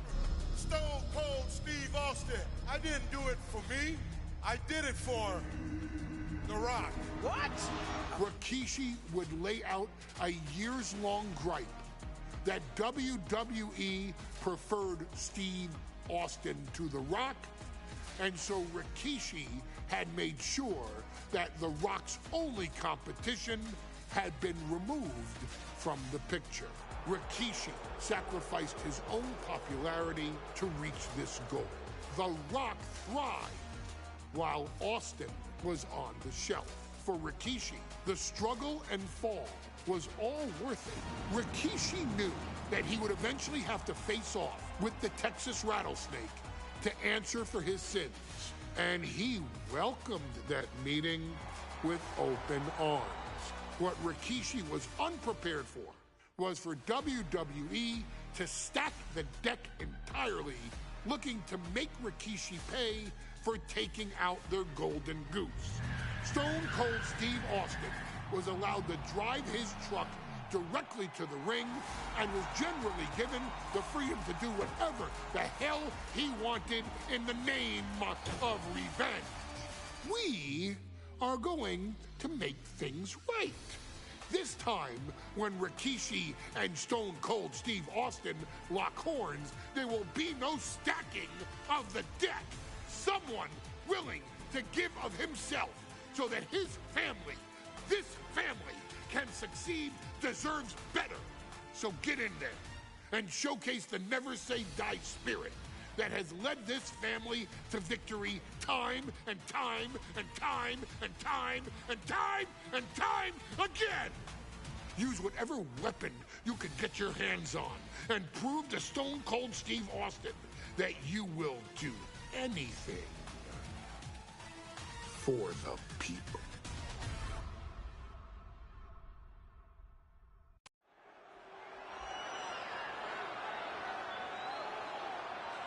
Is it legal to not show up? Rikishi has brutalized Austin lately. Austin will be here, Byron. I just refuse to think anything else. The following contest is scheduled for one fall and is a no-holds-barred match. Introducing first, from the Isle of Samoa, weighing in at 424 pounds, Rikishi! We have learned more about Rikishi in the last couple of weeks than we knew about him his entire career here in WWE. He said he ran over Austin not for himself, but for The Rock. Right, and now he's coming out here, and I guess if Austin doesn't show up, the general manager is going to have to come out here and declare this is a forfeit, and Rikishi's going to win it. This man makes me sick.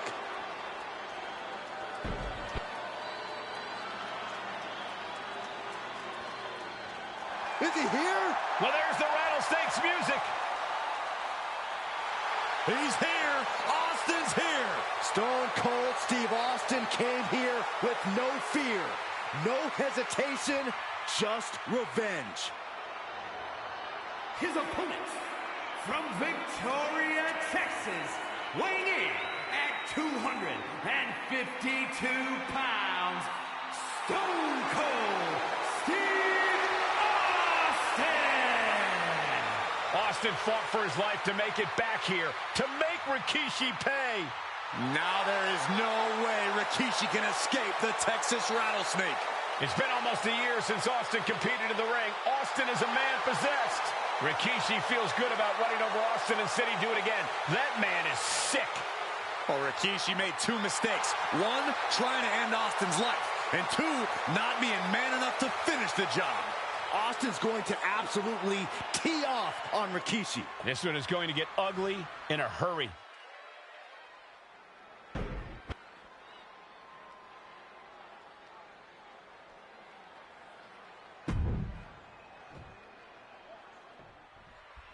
It's a miracle, Austin.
Survived being run over by Rikishi.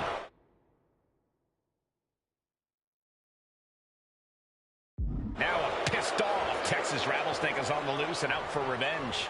It took Austin almost a year to recover from the injuries he suffered in that heinous attack. You can't blame Austin for the damage he inflicts on Rikishi tonight. Byron, a lesser man wouldn't have survived. Stone Cold promised that Rikishi's days of walking above ground were over. This is no holds barred. Oh, what a headbutt. And Byron, I just cannot see any legitimate reason to run over Stone Cold like Rikishi did last Survivor Series. Lift off. He dodges out of danger. Dueling reversals. And that might be the start of the momentum swing he needed. Yeah, Rikishi's survival instincts are taking over. That's just disrespect right there. I kind of like it. And a kick. Rikishi is picking the competition apart. Rikishi with an onslaught here against Austin. Dare I say, Stone Cold could be in trouble. Choke slam! Landed.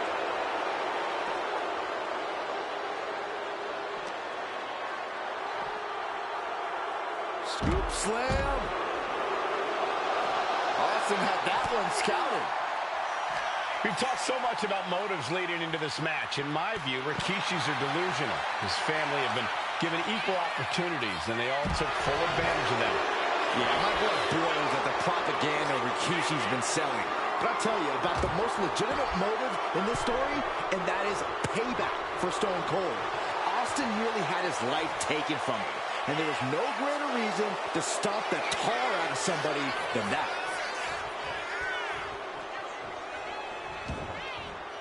Looks like he's got something in mind for ringside here. And all momentum has been taken from Austin. No one holding Rikishi's family down now, taking out all those years of frustration on Austin.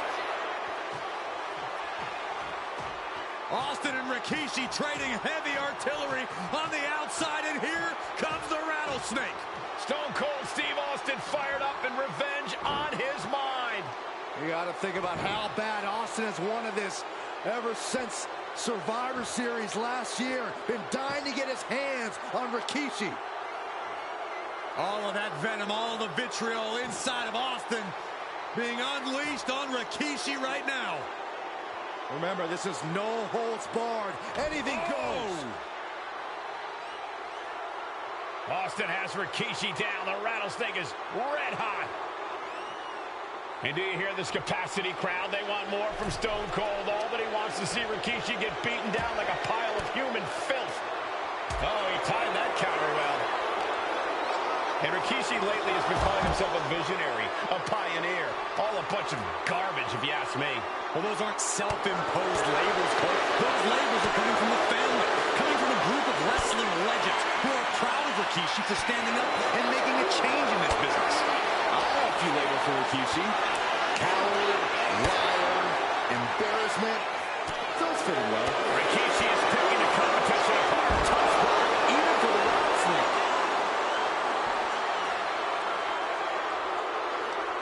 And Austin fends him off. Counters and counters. Each superstar looking dialed in. A clinic of counters being put on by these competitors.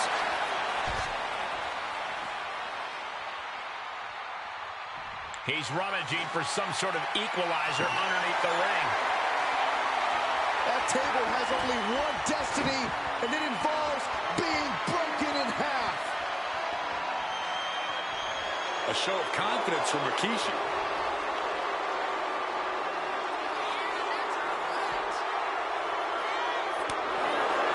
And we know how despicable Rikishi has been, but to throw vinegar on Rattlesnake's nest, Rikishi goes and destroys Austin's truck with a sledgehammer. Oh, hell hath no fury like a man who has his car tampered with. It's just extra motivation for every fist Austin lands in this fight. Got out of the way that time. What a punch.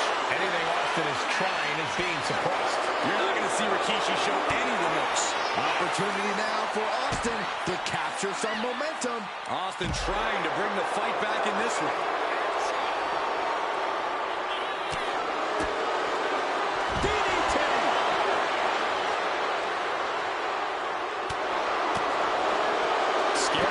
For the Rattlesnake. Austin has scattered pictures of Rikishi all over his home.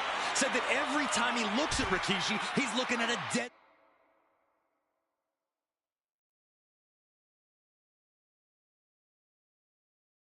man. Yeah, Rikishi taking that as an empty threat, thinking that Austin isn't the man he claims to be. But trust me, when Stone Cold says he has you in his crosshairs, that's no empty threat. Austin getting in his opponent's face. I don't think the censors would like the venom that's coming out of the Rattlesnake's mouth right now.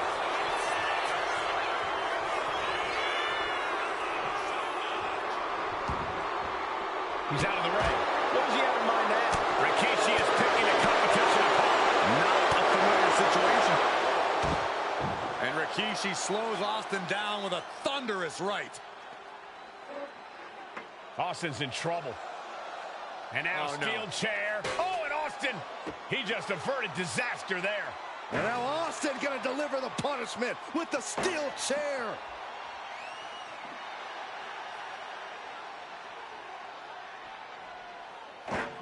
A relentless Texas Rattlesnake beating the brakes off of Rikishi with a steel chair.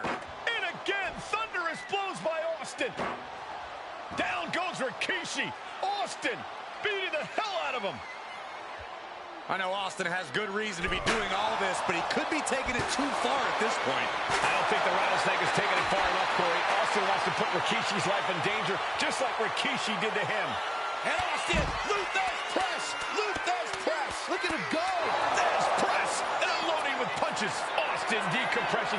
10 months of frustration into the single most important ass whooping of his life. Clothesline takes him down. Forget about it.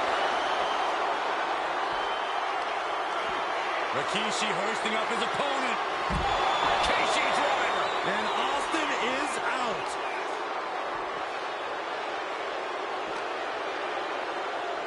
And now thrown back into the ring.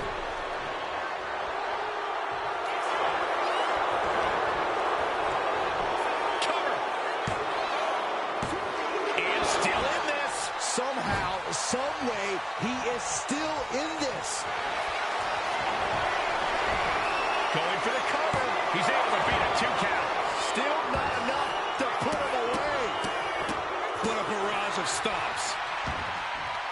Taken to the floor, and he's got no worries about the count. Funky button love it. He's got... Uh-oh. Rikishi driver. Rikishi got all of it. Beautiful. Right into the cover. 2 count. He's still in this fight. Unbelievable tenacity on display from Stone Cold. Austin simply refuses to quit. Throwing everything in the kitchen sink in there, but to no avail. Stiff elbow will break down. One counter met by another. All these counters, it's like they're in each other's minds. And he has an answer for Rikishi. Gets the reversal. What a counter. Proof these superstars have done their homework. Answer after answer for each other's offense. Inside cradle applied, shoulders down. The cover. Kick out before the count. Still has a great amount of fight in them. Not going to let it end like this. I guarantee that chair is not going to be used as it was designed for.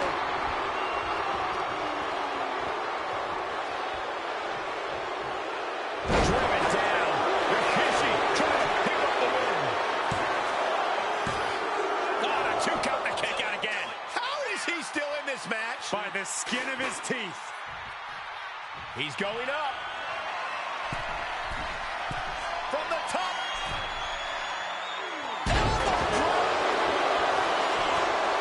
Oh, going right into the pin. 2. Rikishi somehow defangs the Rattlesnake. Damn it.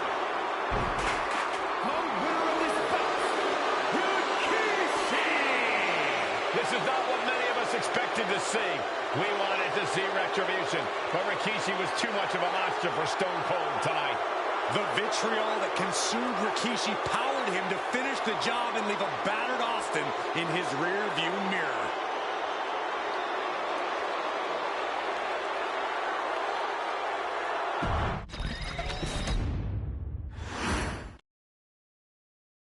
His arrival signaled impending doom. His very presence was enough to intimidate even the bravest WWE competitor. His name itself simply meant the end. And if you found yourself standing across the ring from Umaga, you were most certainly coming to the end of your own road. The younger brother of Rikishi, Umaga, was every bit the Samoan bulldozer that his nickname would suggest, mauling opponents with ease, relishing the chaos that he created. A menace to the entire roster, an unrepentant badass, Umaga tortured his prey with high-impact collisions before ultimately sealing their fate with his vaunted Samoan spike, a vicious move used today by Solo Sikoa. Inside the ring, man, he was just a complete monster. Anybody that stood in front of him, he was going to wreck him no matter what he had to do. He was just a crazy, wild Samoan. Outside of the ring, man, just a loving guy to be around. A fun uncle, always joking, always barbecuing at his house. I always looked up to him. He was just so cool. Perhaps an unheralded aspect of Umaga's game was his mastery of mental warfare. Umaga loved to present a wild, out-of-control savage, one who needed manager Armando Alejandro Estrada to handle all the details while he destroyed opponents. Umaga was the perfect definition of the word aura. A two-time intercontinental heavyweight champion, Umaga established himself as one of the purest forms of dominance to ever set foot in a WWE ring. His intense clashes with Batista, the Heartbreak Kid Shawn Michaels, and Triple H, along with WWE Championship battles against John Cena, still live on in the memories of those who were fortunate enough to watch Umaga perform. And Umaga will live in immortality through every member of this family, whether it's with a huge Samoan drop, a running bulldozer into the corner, a Samoan spike, or even a war cry in the middle of battle. Umaga is forever. I wish he was here. I know he's watching from above. So you, our beloved Us in training, are asked one simple thing here in the WWE 2K25 showcase: to defeat John Cena. You've done that in this mode before, right? Simple. It was at New Year's Revolution in 2007 that Umaga and John Cena first collided for the WWE title. Umaga appeared to be too much for Cena in the minds of many pundits. Undefeated in WWE some 9 months after his debut, and things were going very well for Umaga. Until they weren't. Umaga would see his undefeated streak end by, of all things, a damn roll-up after rushing directly into the outstretched shoes of John Cena. 1 second of luck allowed John Cena to escape the inevitable, and now it's on you to fix it. Head into that ring. Showcase Umaga's cruel brutality and get Umaga the WWE Heavyweight Championship victory that he should have gotten in the first place. I assure you, my dear friend, Armando Alejandro Estrada will make sure nothing else goes wrong if you take care of business inside the ring.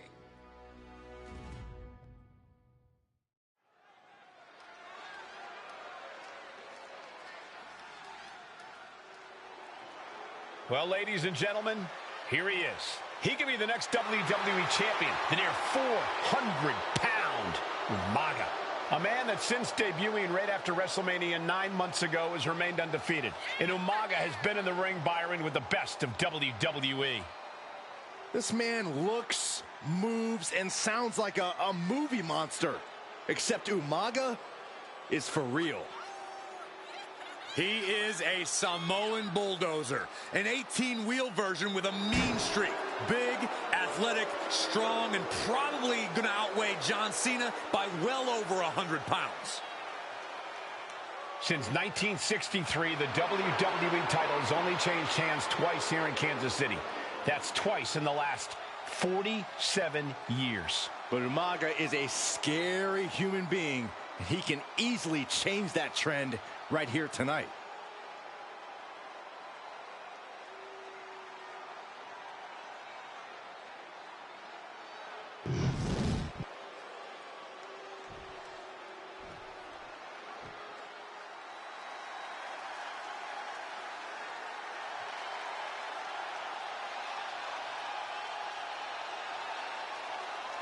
A phenomenal ovation in this arena because the champ is here. John Cena has a gigantic challenge awaiting him in the ring, but Cena doesn't have a reverse gear. Absolutely not. The champ only goes one way, and that's straight at you.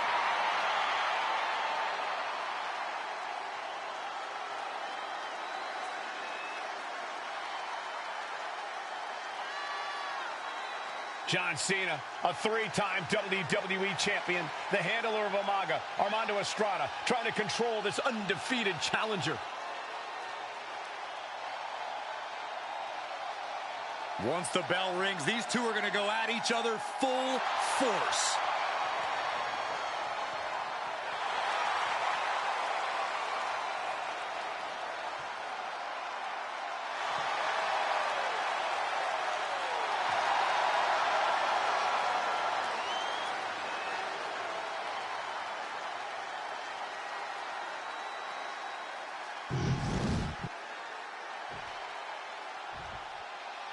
The following contest is scheduled for one fall, and it is for the WWE Championship. Introducing first, the challenger from the Isle of Samoa, weighing in at 353 pounds, Umaga.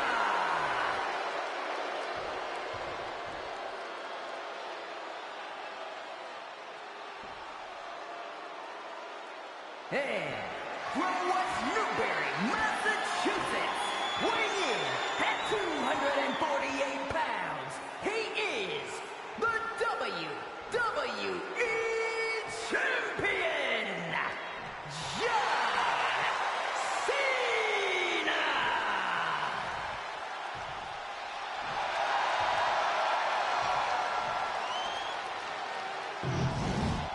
A title coveted by legends and hungry young talent alike.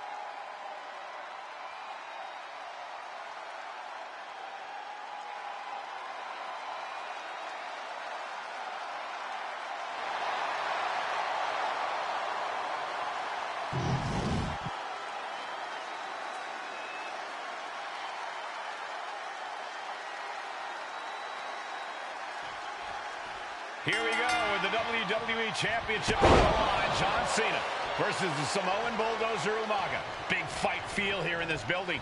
The undefeated Umaga has set his sights on Cena, and there's nothing left standing in his way. Umaga doesn't just want to beat John Cena. He wants to obliterate him like he has all his other opponents. But this is John Cena we're talking about. If anyone can stand up to Umaga's brutality and power, it's him. Cena's going to fight to defend his title with everything he's got. Boom! And don't expect much of a wrestling match in this one. Expect more of a brawl. This is not going to look pretty. It's going to get ugly. This is two trains on a track to a head-on collision. Toe-to-toe, it's going to be bad, it's going to be bloody, and it will come down to who wants it more. And he you see Cena's legs bent awkwardly off the steel steps. Umaga really pinpointed a target with that attack. I don't know if it was strategic on the part of Umaga or just a result of his rampage, but either way, taking out Cena's foundation is going to sway the power advantage into Umaga's favor now. Overwhelming offense now from Umaga. Umaga is simply overpowering John Cena right now.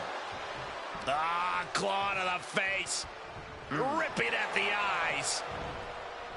A rare position for Cena in this fight. We can't often say that John's overpowered in a matchup, but this 360-plus pound Samoan bulldozer is more than a formidable opponent. Listen, sometimes when there's a fight, you're not always going to be the biggest. You're not always going to be the strongest. And even if that is the case for Cena tonight, John Cena has never met a fight he didn't like. Cena will try to gain strength from this capacity crowd in Kansas City, but not even that may be enough to stop a rampaging Umaga. No question John Cena has his work cut out for him taking on Umaga, who's been aptly named the Samoan bulldozer for his relentless offense. Yeah, and while Umaga may not be as refined in the ring as other superstars, his ruthlessness more than makes up for the difference. If Umaga can connect with some truly merciless attacks, then Cena and his title reign could quickly be in trouble. Umaga is truly a specimen to marvel at. His handler, Armando Alejandro Estrada, knows he has a thoroughbred on his hands. Nice takedown, stacked for the pin. For the title, new champ. He could have had this wrapped up. Not sure why he let up. He turns it around. Take it over. Go for the win here. The pin for the championship. He cuts the pin attempt short. Oh, my gosh.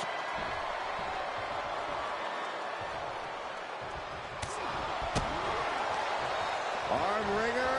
Bang! What a punch.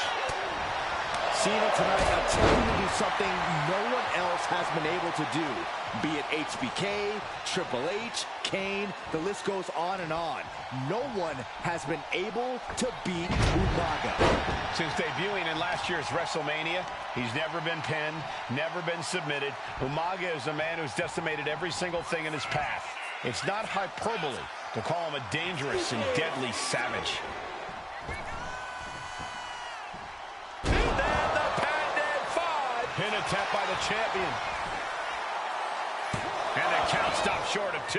I don't know what more this superstar can do to put him away. Will Cena conquer the undefeated Umaga? Cena, look at this power onto his shoulders For the AA! Did the champ just finish the job? There's 2. Just barely able to kick out. I thought the champ had it in the bag. This is how much the championship means. You can see the Sky high. Crash landing. short clothesline. Ooh, a nasty shot to the throat. Counter. Saw it coming. Look at, One step ahead there. The intensity of Umaga. Not sure if he should waste all his time hot-dogging around. Short clothesline hits its mark. And with the attacks Umaga has been delivering, you have to think about internal injuries mounting on Cena now. Umaga exerting his dominance. Brutal attack from Umaga. He smells Cena's blood in the water. From the top. Diving headbutt. Two powerhouses. This'll do it. Umaga. Oh, Samoan spike. Can the champ recover from that? Oh, my! And I could look at Umaga and he reminds me of Yokozuna. His unmatched thickness and size is an orthodox offense. Look at Umaga's thighs, his calves. They give him a great power and a great base. It makes him almost impossible to knock off his feet. He's thick, he's strong, he's nat. And Cena flattened in the corner. Umaga's just overpowering him. Look at the strength. Into the corner, just setting Cena up. You have to start to ask yourself, is the end of John Cena near? I think so. Look out! What a headbutt. No one has been able to stop Umaga. No one. You are seeing why Umaga is undefeated. Why no one has been able to stop the Samoan Bulldozer. Here comes Umaga, and Cena catches him with a boot. John Cena from behind, rolls him up, shoulders down, and a kick out by Umaga. And Cena immediately back into the clutches of Umaga. I'm not sure what else Cena can do here. I'm not sure John Cena knows how to stop Umaga. And Corey, you know there's no force equal to being on the receiving end of a headbutt from Umaga. It's in Umaga's DNA. No, nothing fancy here. Tasting victory. Backed up. Cover. We got a new champ here. What's he doing? He had this match in the bag. Good Lord. Pop-up Samoan drop. With moves like that, it's like Umaga is just bullying him.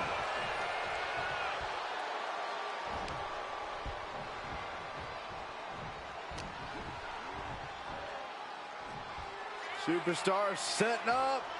Side slam. Sometimes I look at Umaga and it just scares me. I think he forgets that he's even in a championship match. Estrada is very aware of it, but Umaga sometimes looks oblivious to what's going on, other than the fact that he knows he's supposed to hurt his opponent. Having no conscience is what has set Umaga apart. And he gets confused. Here it comes! Samoan spike! It just got as bad as it could for the champ. He stays alive. He stays alive. The title still hanging in the balance. Resilience of a champion on display. And now here it comes. Samoan spike. The challenger comes up big. New champion. An undefeated champion. Here is your winner, and the new WWE Champion, Umaga! This proves it. Truly no one can withstand Umaga. The Samoan Bulldozer has wrecked his way straight to the WWE Championship. Cena's title reign is over. An incredibly impressive showing from Umaga tonight, absolutely leveling John Cena in a savage display of dominance. Will Cena come looking for a rematch? Only time will tell. But for now, this is Umaga's moment. He is your WWE Champion.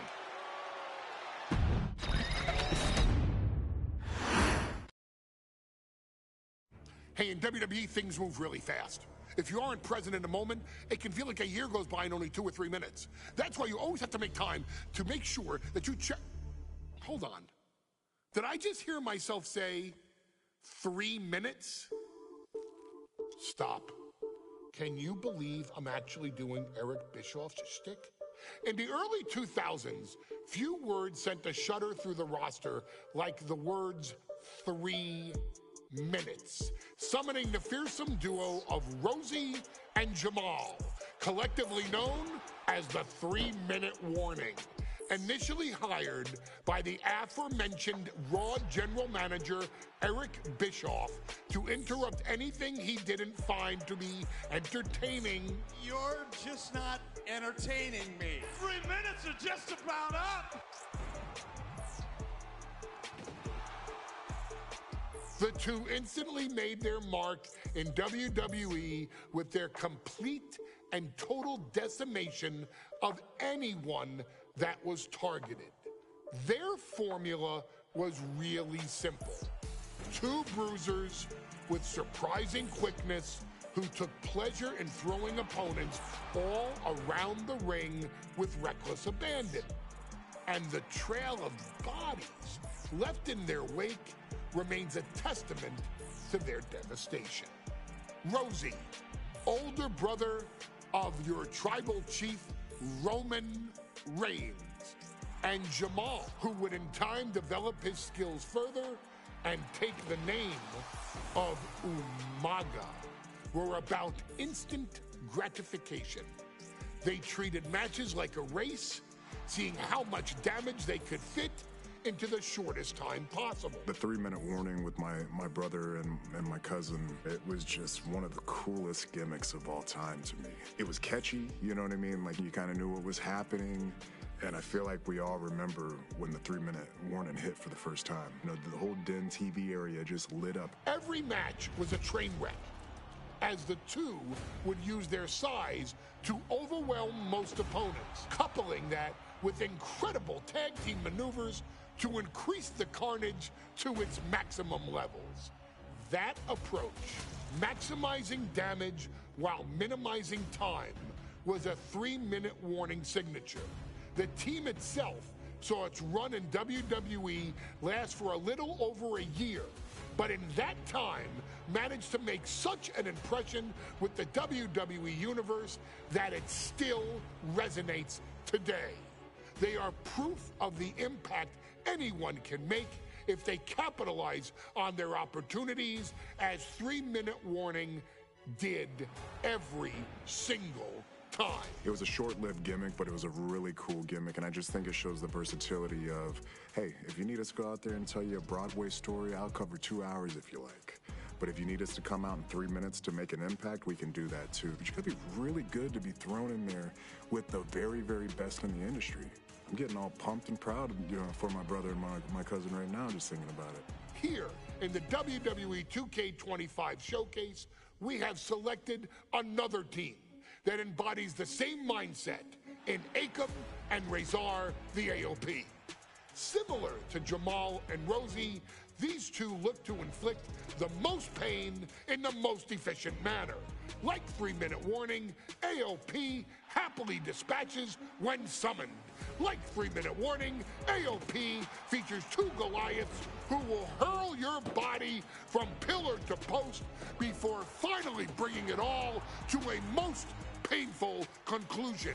It's up to you in this Extreme Rules contest to beat the AOP to the punch and showcase the Wrecking Crew approach that made 3-minute warning the premier bruiser squad in all of WWE. And don't worry, we will give you more than 3 minutes to make that fact perfectly clear.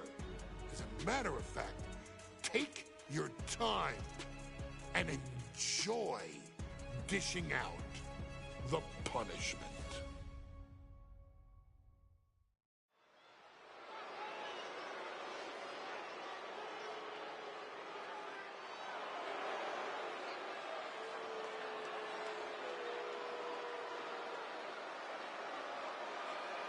AOP is here, ready to wreak havoc.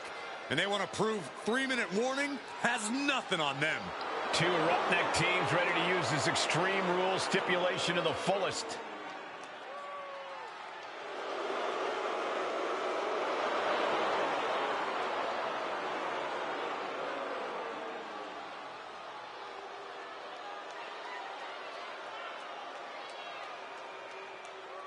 The following contest is a tag team Extreme Rules match, and accompanied by Paul Ellering at a combined weight of 620 pounds. Akam and Razor, the authors of pain. AOP look unintimidated by the task at hand. They are totally prepared for the merciless tandem of 3-minute warning. You know, there's actually a lot in common between these two teams in terms of tactics and physicality.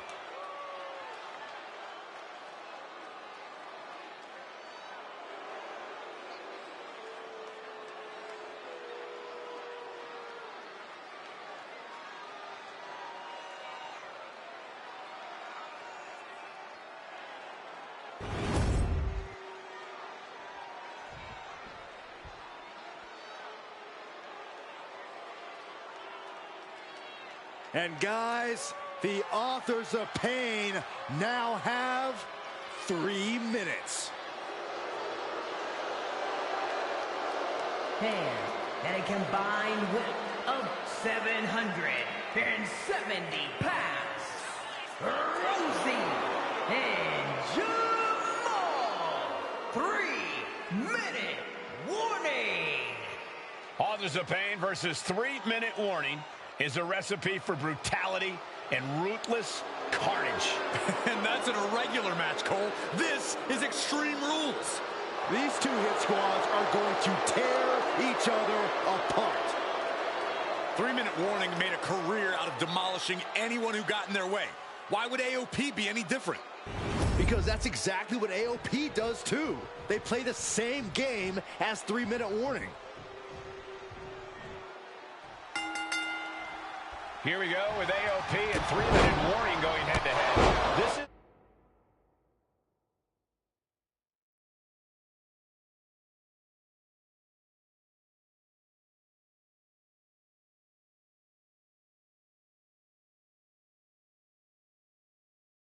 an Extreme Rules match, and it's a good thing it is, because neither one of these teams likes to play by the rules or limit their aggressive tendencies. There's nothing on the minds of these men except dealing as much damage to one another as possible. Both 3-minute warning and the AOP excel at brutalizing their opponents and inflicting massive amounts of pain, but only one of them can be the best at it. We can safely predict that this is going to be an exceptionally gruesome and painful match to watch. just look at the size of all these superstars. The ring had to be reinforced before this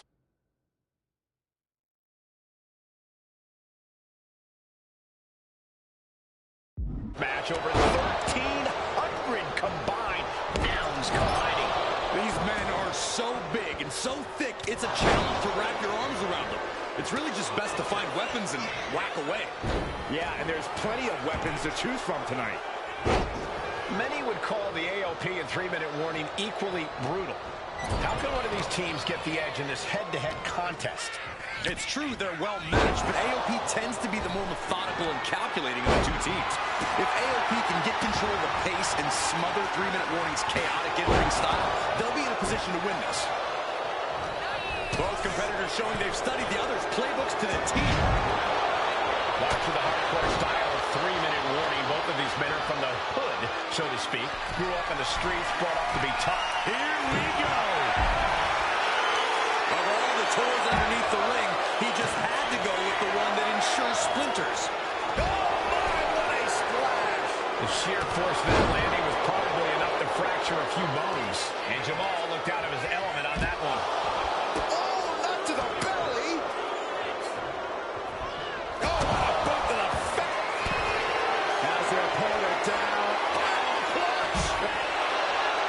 Applied. They're not going to last long here. Wait. The grip is broken. You saw that being telegraphed. Pay special attention to Rosie in this matchup. 6'5", 375. It could be all over. Razor gets the shoulder up. If that won't beat him, I'm not sure anything will.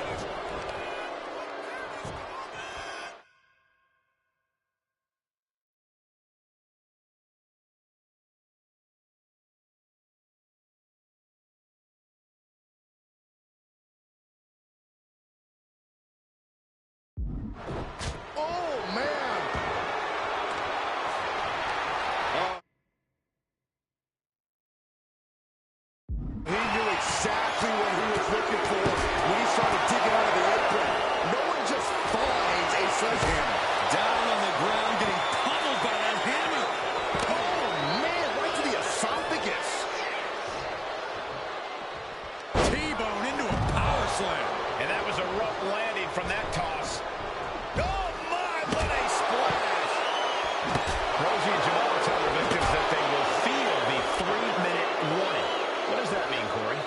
Well, it means a lot of superstars will get run over by the pain train, and it's only going to feel like the longest 3 minutes of their lives. When you're as big and strong as Rosie and Jamal, that's how quickly it can be over. Comes crashing down with a big-time splash. Connects. Saw it coming. Oh, man, he is more than fired up right now. And a oh, the table's being set on fire. Can't watch this. I can't watch this at all. Aiken with a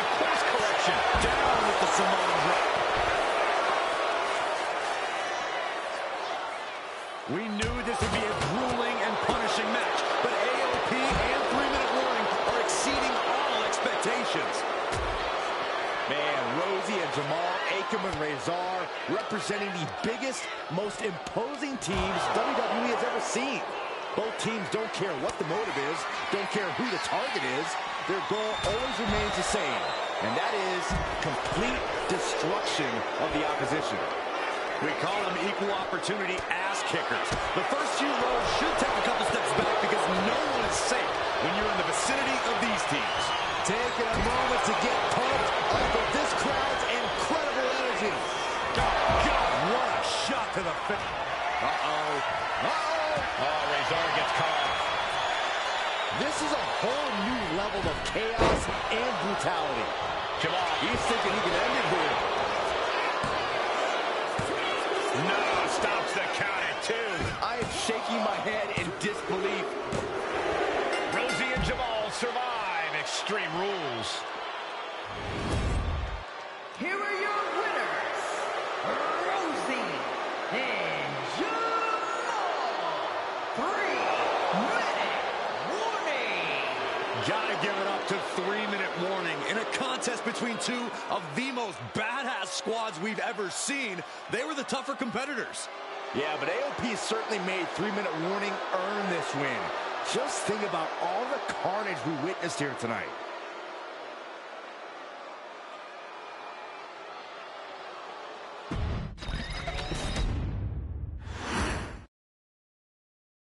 We've come to the part of the showcase where we get to talk about Tamina. Ever since walking in WWE, shoulder to shoulder with the Usos, Tamina's alliance with this dynasty has never been in question. I remember watching Monday Night Raw and I seen Tamina debut with my brothers. It was a pretty cool, dynamic, right? Two of my brothers and Tamina. Together, Tamina and the Usos helped each other navigate through a trial-filled first year in WWE, making sure they all survived together. In later years, Tamina has formed alliances with both Naomi and Nia Jax, honoring this family's connection. While Tamina has looked to create her own name in the industry, she has never missed a chance to acknowledge her place in this family either. Trained by Afa and Sika, the wild Samoans, Tamina was instilled with the same instincts that have carried each member of this family to wrestling glory. Her in-ring approach is similar to many in the bloodline, quick striking, high-impact attacks, and smothering holds. As capable with a super kick or a big splash as anyone else, Tamina has maintained a remarkable level of success in her WWE career. A constant contender, Tamina has competed for the Women's Championship on many occasions. She's also held the Women's Tag Team Championships along with 9 separate reigns as the 24/7 champion. Tamina has proven capable in any environment against any opponent. Tamina is always the perfect test for a rising contender. Defeating Tamina proves that you're at the top of your game, and she will always expose those who aren't quite ready yet. Taking her lightly is the easiest way to book your visit to the local medical facility. Tamina has taken part in many memorable moments, but in the 2K25 showcase, we're going to give you the chance to make history. In the first ever women's Money in the Bank match, Carmella, of all people, would walk out victorious after letting someone else do all the work. Tamina, Becky Lynch, Natalya, and Charlotte Flair were all robbed of a great opportunity that night by Carmella. So this is your chance to make it right. Showcase Tamina's grit and take out the other 4 ladies in this ladder match to become the first ever winner of the women's Money in the Bank. Carmella might still sneak out with the win, but if she does, she's doing it on her own because we're not allowing anyone else at ringside for this match in our showcase.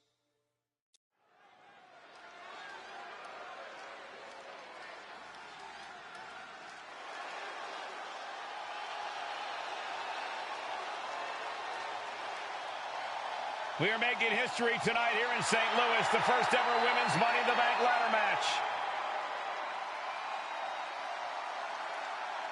The following is the first ever women's Money in the Bank ladder match. Introducing first, from the Queen City, Charlotte Flair. Charlotte Flair looking to become a Triple Crown champion. Every title, every opportunity she has put in front of herself, she has seized. This is a night where careers change forever. You're right, Cole. You can feel it. Legends are going to be made. Careers defined. Hearts broken. This is Money in the Bank.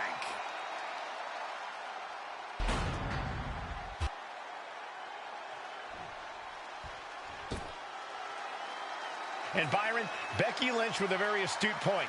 I rip off arms. You can't exactly climb a ladder with no arms.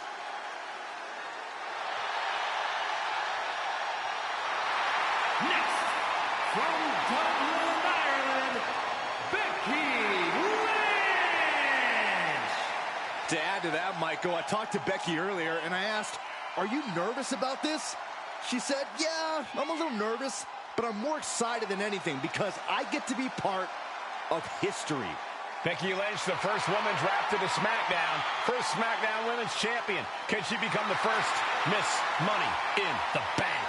Well, you can feel the excitement the moment they brought out the ladders before this show started. There's a big fight feel right here in St. Louis.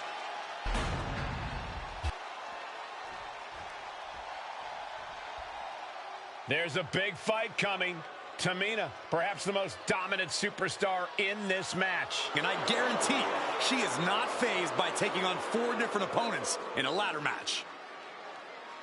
From the Pacific Islands, Tamina. This is a milestone moment that is being watched all over the world. And Tamina is hoping to live up to her family's legacy. She wants that briefcase. She wants that title. It's in her blood.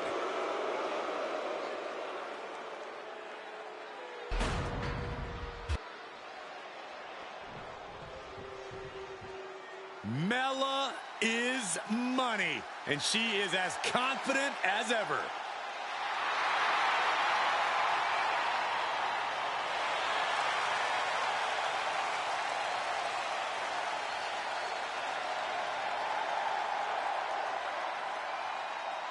Making her way to the ring from Staten Island, Carmella. Byron, Carmella's made a couple of good points recently, saying, I was the last woman drafted in the WWE draft last summer. How big of a chip is on her shoulder? Oh, she's got a huge chip on her shoulder. And also, don't forget, Carmella has had some major victories lately, so she has all the fuel you could need heading into a match of this type.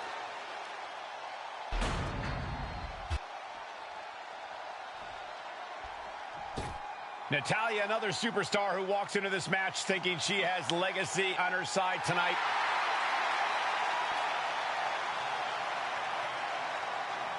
And from Calgary, Alberta, Canada, Natalya. Every last woman in this match has chased this opportunity so fiercely. They have chased the championship, perhaps none more so than Natalya.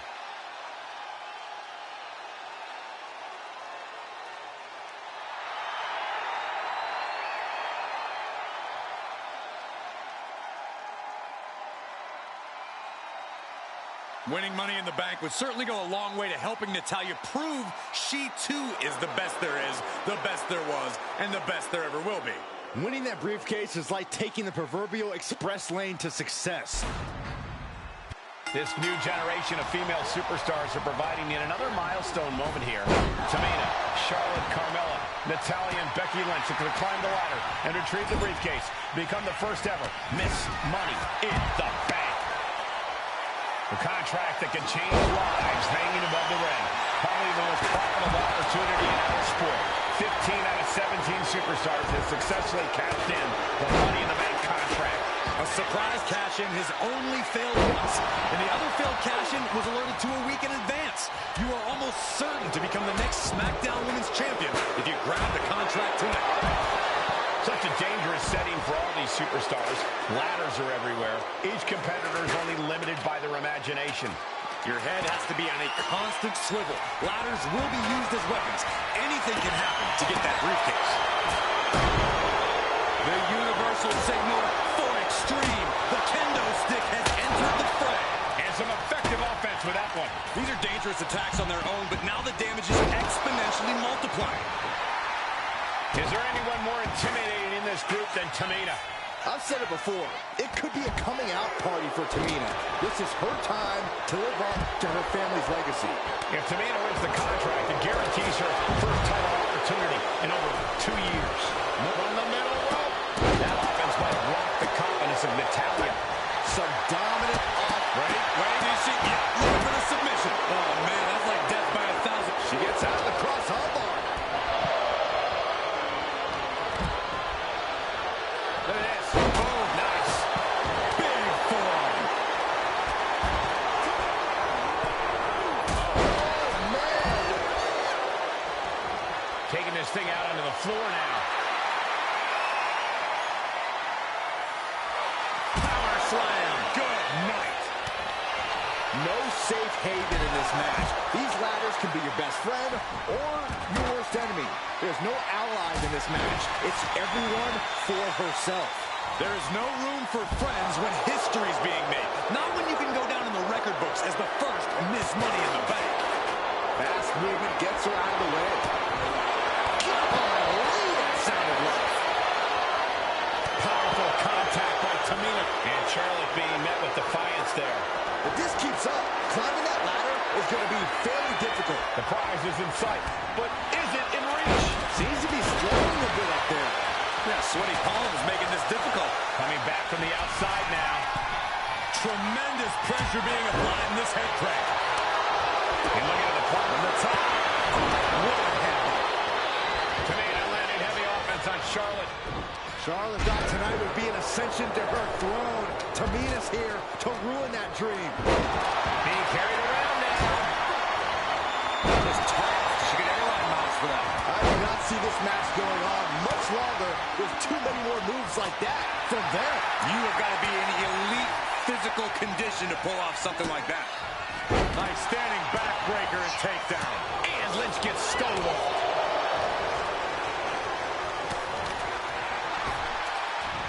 Beautiful hip toss. It wasn't the height or distance that caused the damage, but they certainly contributed. Big right hand. 3 second-generation superstars competing in this match. Carmella, Charlotte, and Tamina. And Natalya, of course, a third-generation superstar. Women bred for these kind of moments. Any of these women will add a significant chapter to her legacy if she can become the first Miss Money in the Bank. Getting dangerously close to our announce table. Tamina not caring that Becky's a fan favorite. The crowd's adulation is meaningless. All that matters is the contract suspended above the ring. Tamina's been showing so much dominance in this match. Bam! Money in the Bank briefcase still hanging high. This is what it's all about. Look at this! And look at foot. Like a heat-seeking missile hit the target right on the mark. Oh, my goodness. Once again, she's put on the back foot. Yeah, but when ladders are part of the match, you really can't expect anything less. Ladders in position. Gonna make the climb. Trying to reach it. Trying to win. Every second up there is allowing the opposition to recover. Better hurry. She's just taken so much damage to this point. He'll be getting into a dire situation soon.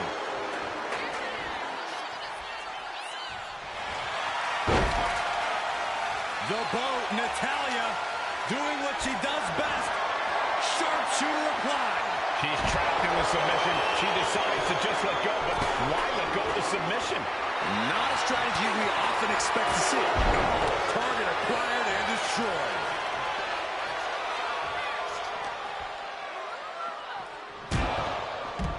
Clearing up our announce desk. Things are about to turn disastrous. She might want to turn her attention back to the match at hand. Oh! Ricocheting off the turnbuckles.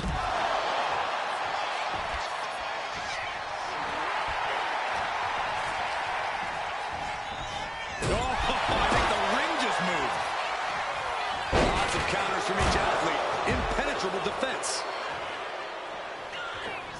And Becky anticipated that. Oh, man, what a boot. Big boot. Tamina looking highly motivated right now.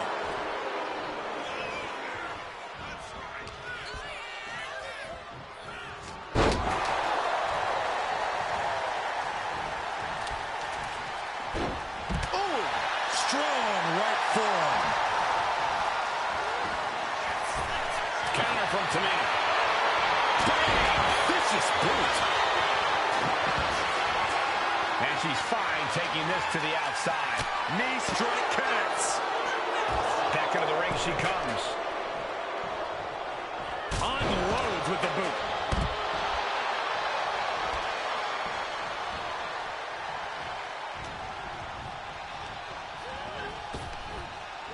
Scouted. Now can capitalize. Oh, she puts the brakes on that. Steered away there. Suplex. Look at this. Hair pull neck slam.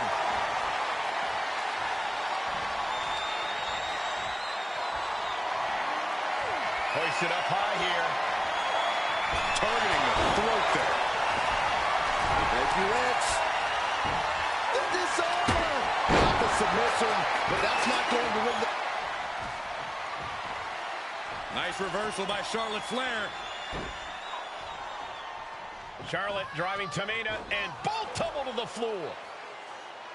Both women crashing down hard. The Queen, Charlotte Flair, the first to her feet, surveying the situation. Oh, my God, Tamina into the steps. Well, you are seeing a heightened level of aggression, heightened level of intensity from all these competitors because of the stakes involved. Guys, where's Charlotte going? And Flair looking to up the ante now from the top. Oh, my goodness, taking out everybody. The Queen rising to the occasion. What you just saw is why we say Charlotte is genetically superior. Yeah, undeniable athleticism from the Queen. Can it pave her way to the top of the ladder? Headed back into the ring.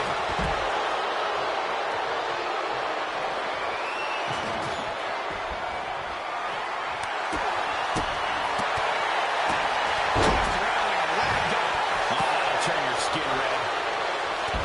Tamina's absolutely wrecking shop on Natalya, making sure the veteran won't have the strength to climb a ladder at all.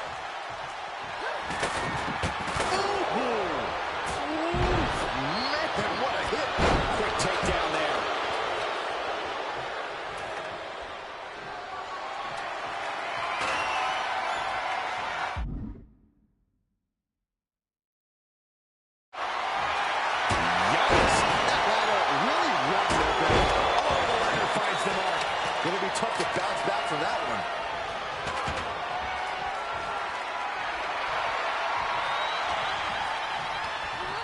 Into the turnbuckle. Down to the mat. Now she's got a chance to best Lynch here. Headed up that ladder. Center of the ring. This could be the beginning of the end. Uh-oh. She's reaching for it. Heart has to be pumping right now. Needs to focus and pull it together. And she releases her up. This is dangerous. This is frightening. Oh, my God. Got to that situation and avoids any harm. No surprise that what we're witnessing is trending. Forget trending on social media. Emotion in the arena is charting on the Richter scale. Time is your enemy here. I just don't know if there's enough of it to get it down. The longer this goes, the more likely we can see a hard crash back to the canvas. Up the ladder now. Let's see if this is ripe for the picking. The battle continues on the ladder, high above the ring. We're witnessing a rage that cannot be contained. She's taking the fight to whatever height it needs to go to.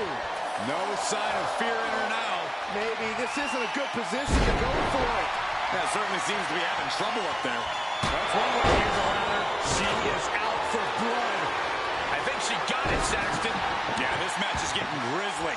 Whoa! Just tossing that table around like it was nothing. Oh, check out this power. This is ridiculous. Power slam. Doing some real damage right to her rib area.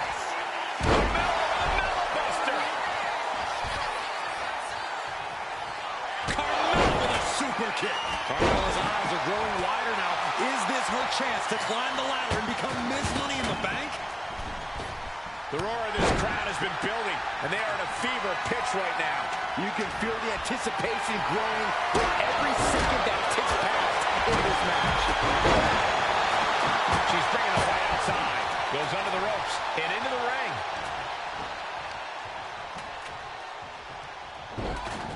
Ooh, what a forearm club. Manhandle slam. Oh, no. That's what a kick instinct looks like. Now Carmella. Here we go. Oh, look at Becky. Down she goes. Got the disarmer. And the agony has no reason to end as we see her tapping out in pain. Climbing up. But is there enough time to go for the win? Working on the hook here. The crowd is going absolutely crazy right now.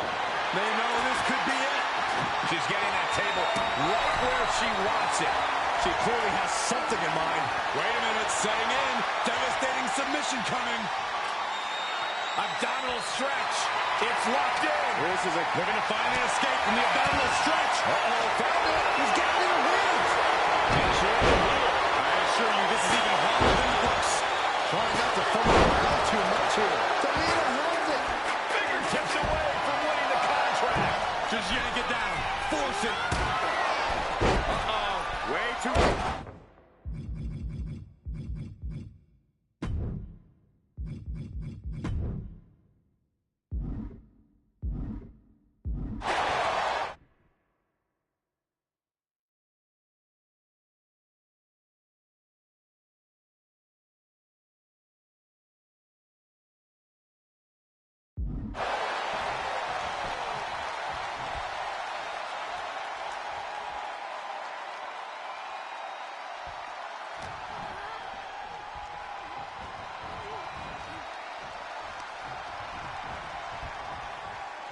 Look at this, Byron. Here comes a suplex. Slam!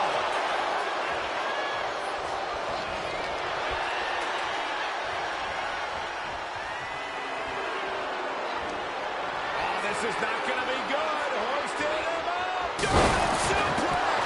The body cut that table in half. There might not be anything left of her after that.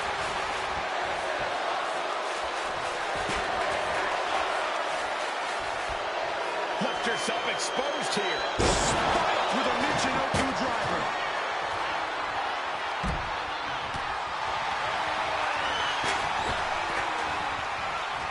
Neckbreaker. Oh, Mella caught unprepared. And meanwhile, Tamina wipes out an opponent, but can she seize the opportunity and grab the briefcase? Looks like she's heading back into the ring.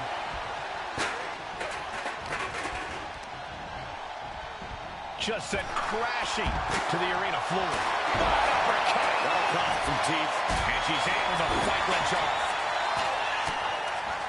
Chop block. Brilliant. Right to the back of the knee.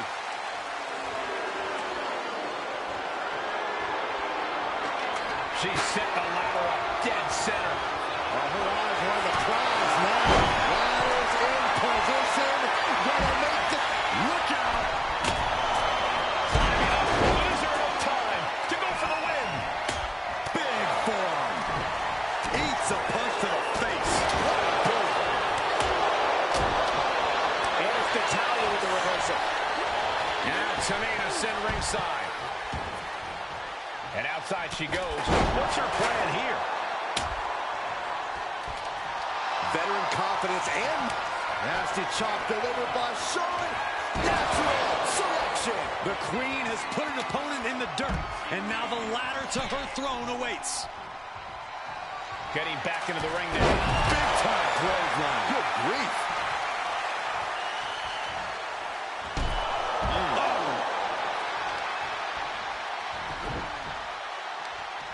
Right across the knee. Heel hook locked in. This is painful. The submission specialist, Natalia, looking to step through. The sharpshooter's applied. Just looking to do some damage. This hold can't even decide. She can tap out all she wants. It's not going to put an end to the suffering.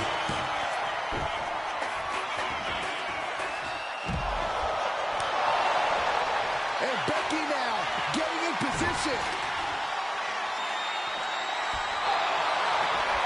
Suplex rolls through. Oh!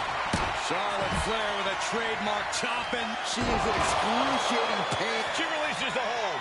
No harm in changing things up if a submission isn't working the way you want it to. Headed up that ladder. Center of the ring. This is the chance. Could be the only one. The whole match is literally in the palm of their hands. Ladder set right in the middle of the ring. Starts to climb, but needs to move quickly. She's in place. Can she end this here? But it looks like that hook is causing a lot of problems up there.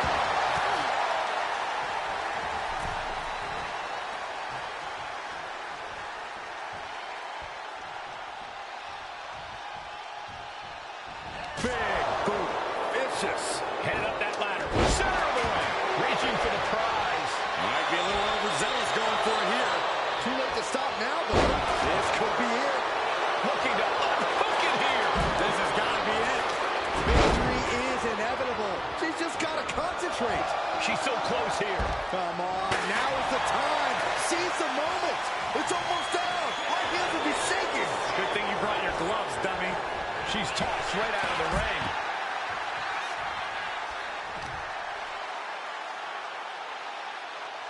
Check your face after that one. And she's absorbed a lot of strikes in the head area. Vision, balance, all being affected by these attacks. Gets out of the ring. What's going to happen now?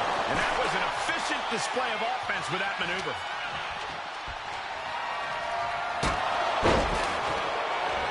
Center of the ring. Perfect ladder positioning and placement here. She's reaching up and trying to unhook it as fast as she can. And the opening could be the